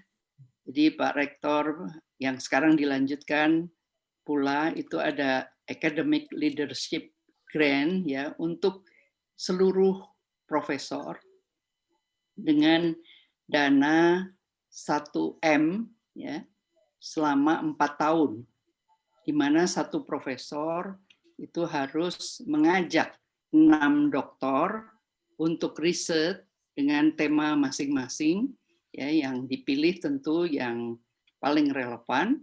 Nah, selama 4 tahun itu, selain menghasilkan buku, kemudian jurnal, terutama jurnal-jurnal yang bereputasi tentu, kemudian juga diharapkan dari 6 doktor itu dalam waktu 4 tahun dapat diajukan ke guru besar. Nah, jadi alhamdulillah itu adalah 6 buku di antara buku-buku yang lain yang saya fokuskan untuk penelitian tentang bonus demografi. Nah, bonus demografi ini ke-6 buku itu sengaja kami tulis bersama dengan para tim tadi, para doktor, juga mengajak mahasiswa program doktor dan program magister. Jadi mereka dibagi semuanya untuk meneliti di provinsi. Jadi ada 34 provinsi semuanya, dan kami bukukan ke dalam 6 buku per pulau-pulau besar. Jadi ada buku 1 Pulau Jawa, buku 2 Sumatera, buku 3 Nusa Tenggara Barat, Bali, buku 4 Kalimantan, buku 5 Sulawesi, dan buku 6 Maluku, Papua. Nah itu jadi, tapi terutama temanya adalah ingin mengetahui peran dari bonus demografi terhadap pertumbuhan ekonomi masing-masing provinsi. Selain itu juga kita libatkan variabel-variabel lain yang menjadi spesifikasi daerah. Katakanlah misalnya Jogja. Jogja itu ciri khasnya masyarakatnya, lansianya itu tinggi, ya, lebih dari 10%. Nah, bagaimana dampak dari lansia yang cukup banyak? Kemudian kalau Sumatera Barat dengan ciri mereka daerah itu mengirim para migran, ya, mereka perantau. Nah, bagaimana dampak, ya, selain dampak bonus demografi dan dampak ciri khas masyarakat yang perantau terhadap pertumbuhan ekonomi Sumatera Barat. Kemudian daerah-daerah lain begitu. Jadi kita angkat spesifikasi daerah. Jadi Sulawesi tentu juga berbeda itu antara Sulawesi Selatan, Sulawesi Utara, ya, Gorontalo misalnya, ya, dengan ciri khas misalnya kepariwisataannya, ya, peran SDM di pariwisata dan sebagainya. Tapi bukan pada ketimpangan pendidikan, ya. Jadi saya lebih mengutamakan peran bonus demografi dan variabel-variabel yang lain kita modelkan perannya terhadap pertumbuhan ekonomi daerah. Nah, mudah-mudahan nanti kalau mendapatkan sponsor lagi, saya bisa lebih fokus untuk pemerataan pendidikan yang diharapkan oleh Bapak dari Kordoba Tailibang tadi. Terima kasih. Ya, terima kasih, Prof. Selanjutnya masih untuk Ibu Prof. Setiasti. Ini ada pertanyaan dari Pak Mas Ruri. Beliau menanyakan terkait dengan beberapa BUMN, khususnya di sini Pertamina, informasi terbaru merugi sekitar 11 triliun, dan pertanyaannya mengapa ini bisa terjadi sehingga pertumbuhan ekonomi Indonesia ini di luar target yang telah ditentukan sebelumnya. Walau kita tahu bahwa dampaknya ini diakibatkan oleh COVID-19, mungkin Ibu dapat menjelaskan dengan analisis lainnya. Mangga, Ibu, silakan. Ya, ini meskipun di luar tema, terima kasih ya Pak Mas Ruri. Ya.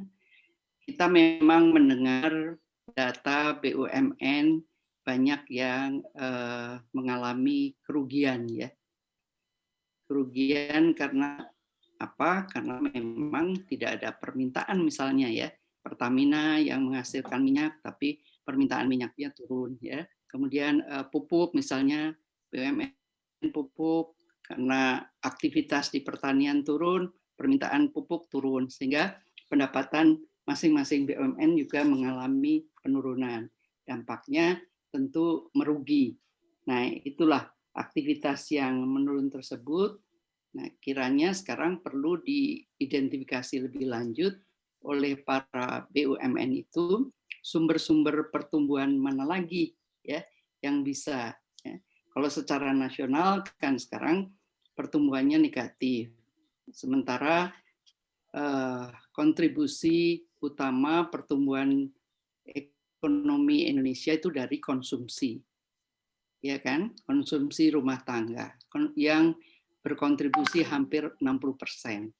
Tapi konsumsi rumah tangga juga menurun karena income-nya rata-rata menurun, banyak yang di PHK dan sebagainya. Ya, saya kira sumber pertumbuhan lain misalnya dari investasi. Tapi investasi juga karena tidak ada permintaan atau berkurang, maka investasinya juga berkurang. Ekspor juga karena permintaan dari luar negeri tidak ada, menurun juga. Ya. Jadi satu-satunya sumbernya diharapkan dari government expenditure ya, dari pemerintah kita. Nah, peran government expenditure ini kan sekitar 10-15% saja ya. Jadi betul-betul dari APBN kita lah yang kita harapkan dalam waktu dekat ini. Nanti kalau sudah membaik, baru mungkin BUMN dapat muncul kembali dengan strategi-strategi yang baru, apakah new product yang dihasilkan, new market yang diperluas, dan sebagainya. Kira-kira itu, Mas Ruli, terima kasih. Baik, Prof. Terima kasih atas jawaban atas semua pertanyaan yang diberikan. Selanjutnya, the questions for Mr. Professor Ranbir. Here there are some questions. The first question from Mr. Dr. Hai Agus Mulyanto. The question is, why did China come out as the winner in facing the economic war in the COVID new normal era? That's the first question from. Say it again. Why China has? Yeah. Why did China come out as the winner in the facing the economic war in the COVID new normal era? Right. Yeah.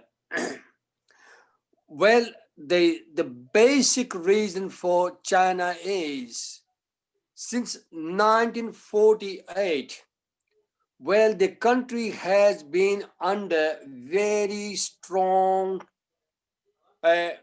communist regime. It was very easy for them to mobilize the masses, even by force. So there was no political dissension. It is not a democratic country. That's one thing. Second, the leadership of China had been very strong. They had a mission, right from Mao Zedong, Zhou Enlai, then the subsequent leaders to the current leader, Mr. Xi. All of them have adopted the policy to keep the political stability, but at the same time keep on improving its education system. And at the same time, they also decided the first step which they took was to control their population. They went with one-child policy, and they on that one, that it put a brake on population. Second, they went on a massive scale in order to improve their infrastructure for communication. Three, they got the ideas from the Western world to get their education system to be injected into their system. On a large scale, students were sent overseas in the developed countries to get Western education and to use that in their own system.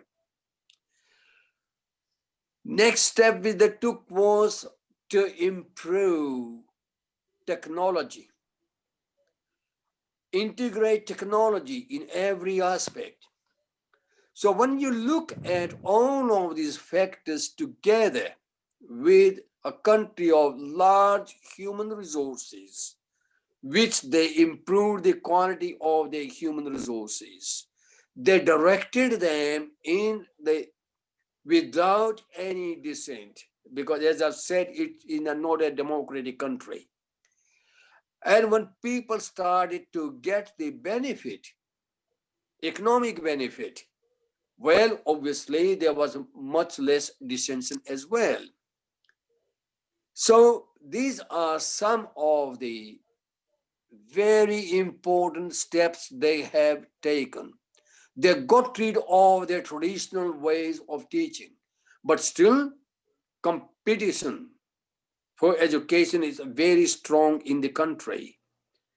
Now, economic benefits have spread out in the whole of the, even in the remote areas, and consequently, the country now can boast now as a superpower in, well, economically, militarily, and when you look at the education system. Just only 30 years ago, the education system of China was very, very on the backstage, backward, if you like, to call it, in terms of competition. But now, 45% of the universities of Asia, the top universities, they are in China. And in fact, some of the figure which I gave, only 2 universities in the among the top, but in fact now the figure is 5 or 6. So they have been, that is in a controlled way, controlling the population, guiding them towards the same goal of achieving the economic targets through human resources. So put in one word, it was the vision of their leaders, putting more resources in education, upgrading their education system, and that has in total made big difference in the development of the country. If there's any further question is not fully answered, please let me know. Yes, Prof. There are some questions more for you. Sure. The next question from Pak Husaini, the Dean of Faculty of Teacher Training and Education. Hello, the question Dr. is, Pak Husaini. Yeah. yes, the question is how to accelerate to improve the quality and equality of education in Indonesia. Sure, that's a very, very important question. And I this is the question, Dr. Hussaini, I'm very much concerned about as well. I always say Indonesia is my second or third adopted country. So, and I definitely very, very much in love with that, how to improve the equality and equity in education system of Indonesia. That to start with, but this is the country which faces far more problems than many of the countries, mainly because of its geographical location of the thousands of islands, world's biggest archipelago, remote areas, and in those remote areas, infrastructure and communication is lacking. And at the same time, the education resources have not been really equitably utilized. Take, for example, the teaching workforce. Don't only well-qualified teachers like to stay in the metropolitan areas in the big cities like Jakarta, Surabaya, Medan, Bandung, Bekasi, whereas in the remote areas, well, not many of them are prepared to go. And the government doesn't have that whipping hand as China has in order to send them there. But okay, leave that whipping hand of China. But in case of Australia, in fact, this is something Indonesia can take from Australia. Australia is a huge country with very small population. More than 80% of the population of Australia is located in the big cities, which are in the coastal areas. Remote area of Australia is very thinly populated. But what the government of Australia is doing, well, they prepared, of course, they have taken up on a large scale project to improve the quality of teachers. Already, of course, the Australian teachers are, I would say, by world standard, are very well qualified and quite a motivated workforce. But by choice, they would like to stay in the metropolitan areas. What the government of Australia has done is, those who would like, the fresh graduates, and fresh graduates, most of them are unmarried and just developing their career.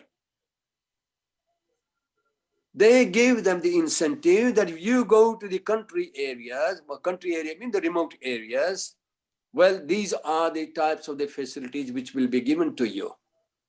They are the fresh graduates, new innovative ideas, quite motivated to for teaching, and they are sent to the country areas. And obviously, in that with that approach, even the remote areas or the rural areas are getting the fresh graduates with the innovative ideas. So I'm not sure what actually the story is in case of Indonesia, what approach they adopt in order to send the motivated students in the remote areas. But at this, then no one would be really inclined to go to such areas if the infrastructure, the facilities are not available to them. So it has got to be the combination of those, the facilities, infrastructure, and the support system for these teachers in remote areas. For those who go to remote area, their professional development takes place through electronic devices. So whatever conference, whatever seminar takes place in the area through electronic devices, they also get the same benefit. So that is one of the approach a democratic country is using, whereas in case of China, it is the combination of improving their infrastructure, but you could say authoritarian type of the attitude to send them to the remote areas for which they don't have choice but to go there. I hope I answered that question, Dr. Okay, Hosseini. thank you, Prof. There are two more questions from Mr. Romi Pratama and Mr. Agus Mulyana. Okay. The first question here, in the COVID-19 situations now, many countries like USA and China took their students from overseas. Yeah, exactly. Yeah, that's true. Yeah. Yes. And then the next questions from Mr. Agus here. He said that I would like to know more about ineffective teaching practice that are not practiced anymore and not suitable for the nowadays workplace. Right. Okay. Well, first I will answer the questions regarding COVID-19 and students withdrawal from the developed countries. Well, education in the developed countries is a major industry. For example, pre-COVID-19 era, huge number of the students were enrolled in Western countries, Australia included. The industry, actually, education has become a huge industry. Each year, USA earns more than $45 billion from the students who come to USA for their studies, and mostly they are from the developing countries. UK, 27 billion, Canada, 25 billion, Australia, 17 billion. The list goes on like that. So all of that the COVID-19 has had a massive impact, both for these countries where the students used to come for their studies, and at the same time on the studies of the students. Of course, in some of the cases, the education has been provided online, but we all know it is not the same as education but face to face. Yes, I totally agree that the COVID-19 has made a big setback on the economies of the countries which used to provide them education.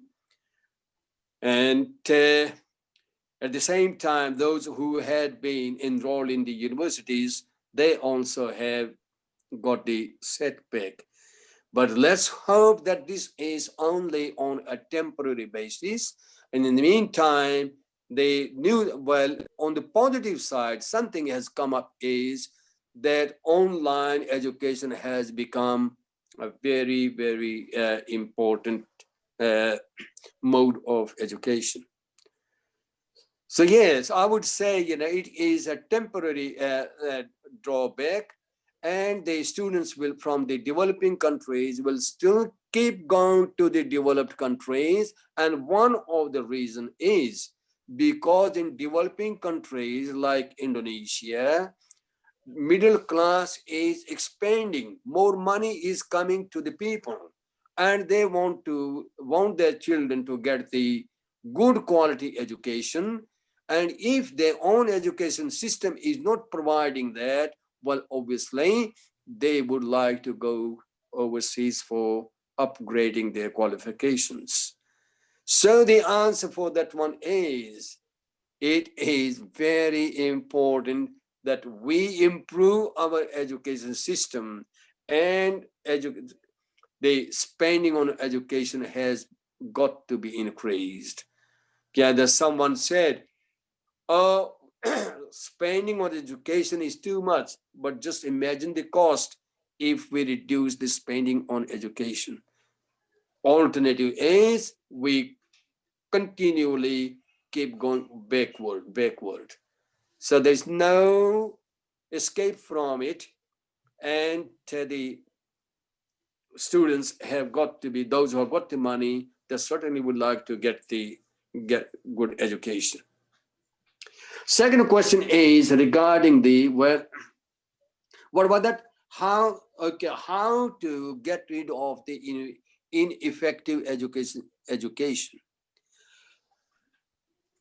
In fact, if there is any big difference between developed and developing countries, this is the massive difference. Developing countries still, they do emphasize rote memorization, which is known as the surface learning, focus on facts, remembrance, and reading. Whereas the other mode of learning is the deep learning, deep learning is in the classroom, teachers must change their ways of teaching. And the teaching has got to be, while putting the students in groups, give them the problem and ask them to discuss among themselves, come out with the solutions and see how they can, what idea they come out with.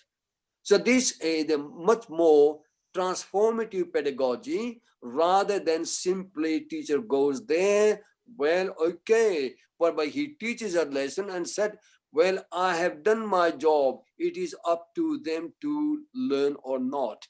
Well, that is very, very ineffective and very negative attitude on the part of the teachers.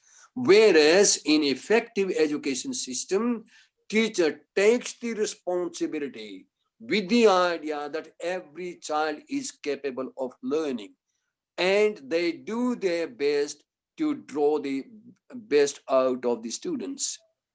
Then, of course, but the teacher alone can't do the things. They need some resources as well.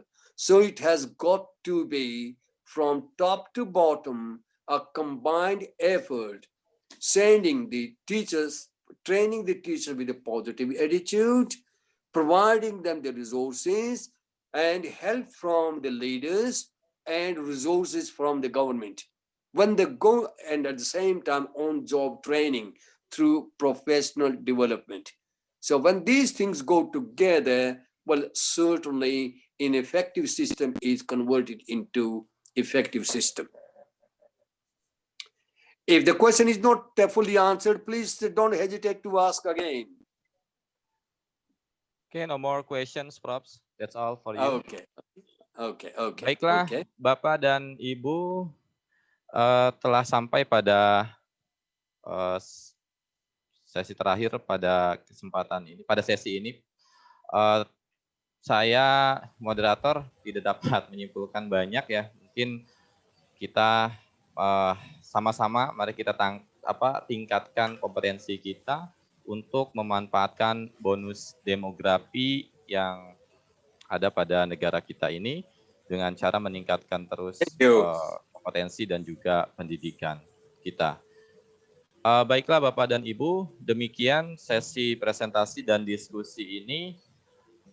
Saya selaku moderator mengucapkan terima kasih yang sebesar-besarnya kepada all of the invited speakers to Madam Professor Sriasti Sumitro and also to Mr. Professor Ranbir Singh Malik, PhD.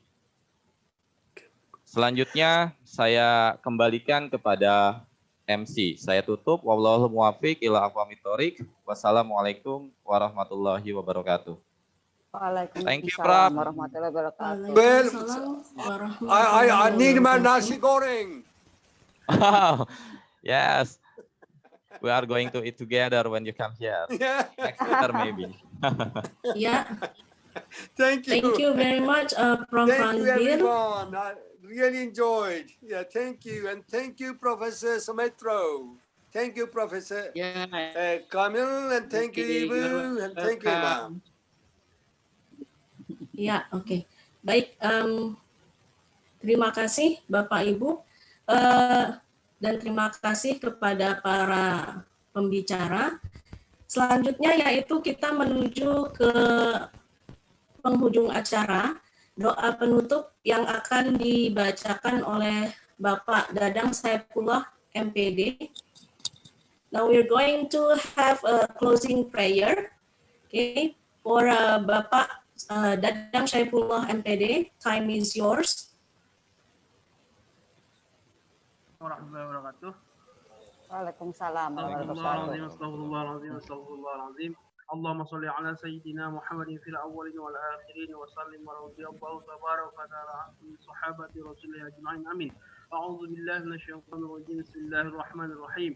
الحمد لله رب العالمين حمدا ناعمين حمدا شاكرين حمدا يوافي نعمه ويكافي مزيده يا ربنا لك الحمد ولك الشكر كما ينبغي لجلال وجهك الكريم وعظيم سلطانك. اللهم صل على سيدنا محمد صلاة تنجينا بها من جميع الأهوال والآفات وتقضي لنا بها جميع الحاجات وتطهرنا بها من جميع السيئات وترفعنا بها عندك على الدرجات وتبلغنا بأقصى الغايات من جميع الخيرات في الحياة وبعد الممات. اللهم أرنا الحق حقا وارزقنا اتباعه وارنا الباطل باطلا وارزقنا اجتنابه. اللهم اجعلنا وأولادنا من أهل العلم وأهل الخير ولا تجعلنا وإياهم من أهل الجهل وأهل الشر والطير إنك على كل شيء قدير.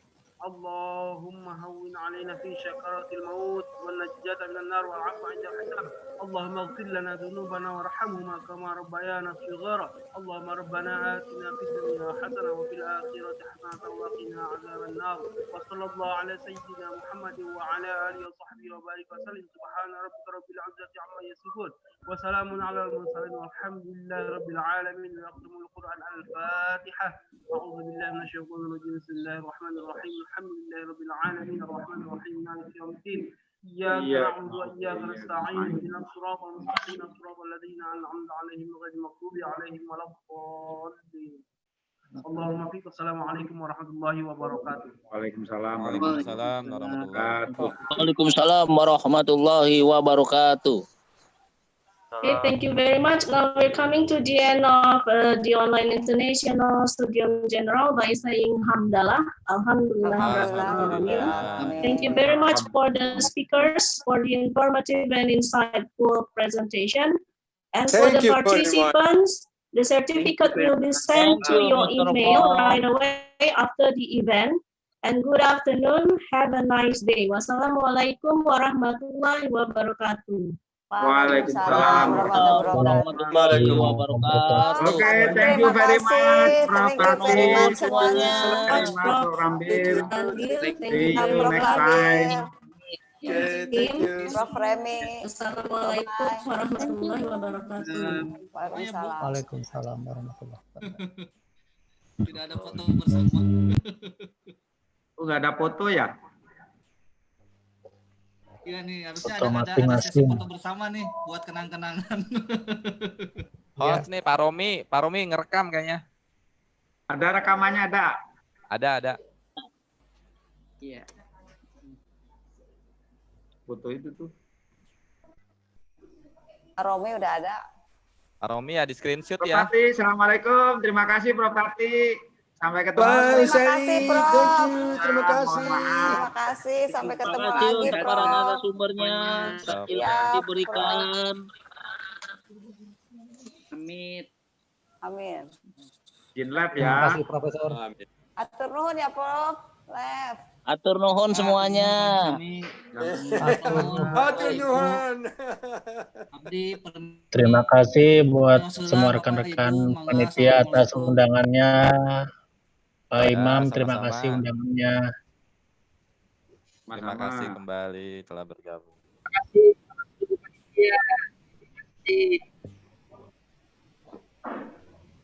Terima kasih pada seluruh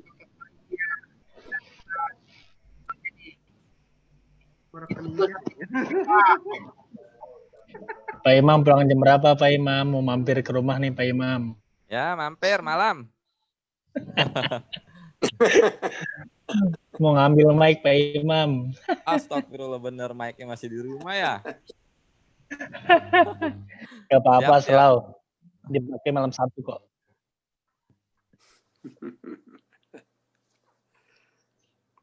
Pak Romi udah direkam ya semua ya? Tetap sehat walafiat. Amin, Para- amin ya rabbal alamin. Amin, amin ya Rabbil alamin. Udah ya, Pak? Ya udah Bu, mangga silakan lab. Izin pamit. Assalamualaikum.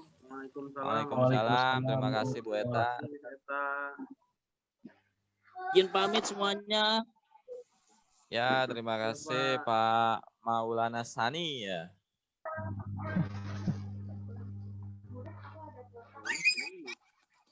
Pak Maulana Sani. Iya dong. Ya.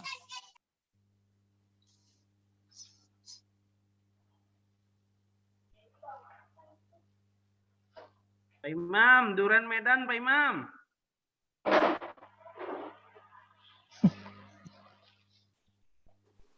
Awas Pak Imam, kejadian di mobil dulu terulang lagi tuh masalah duren.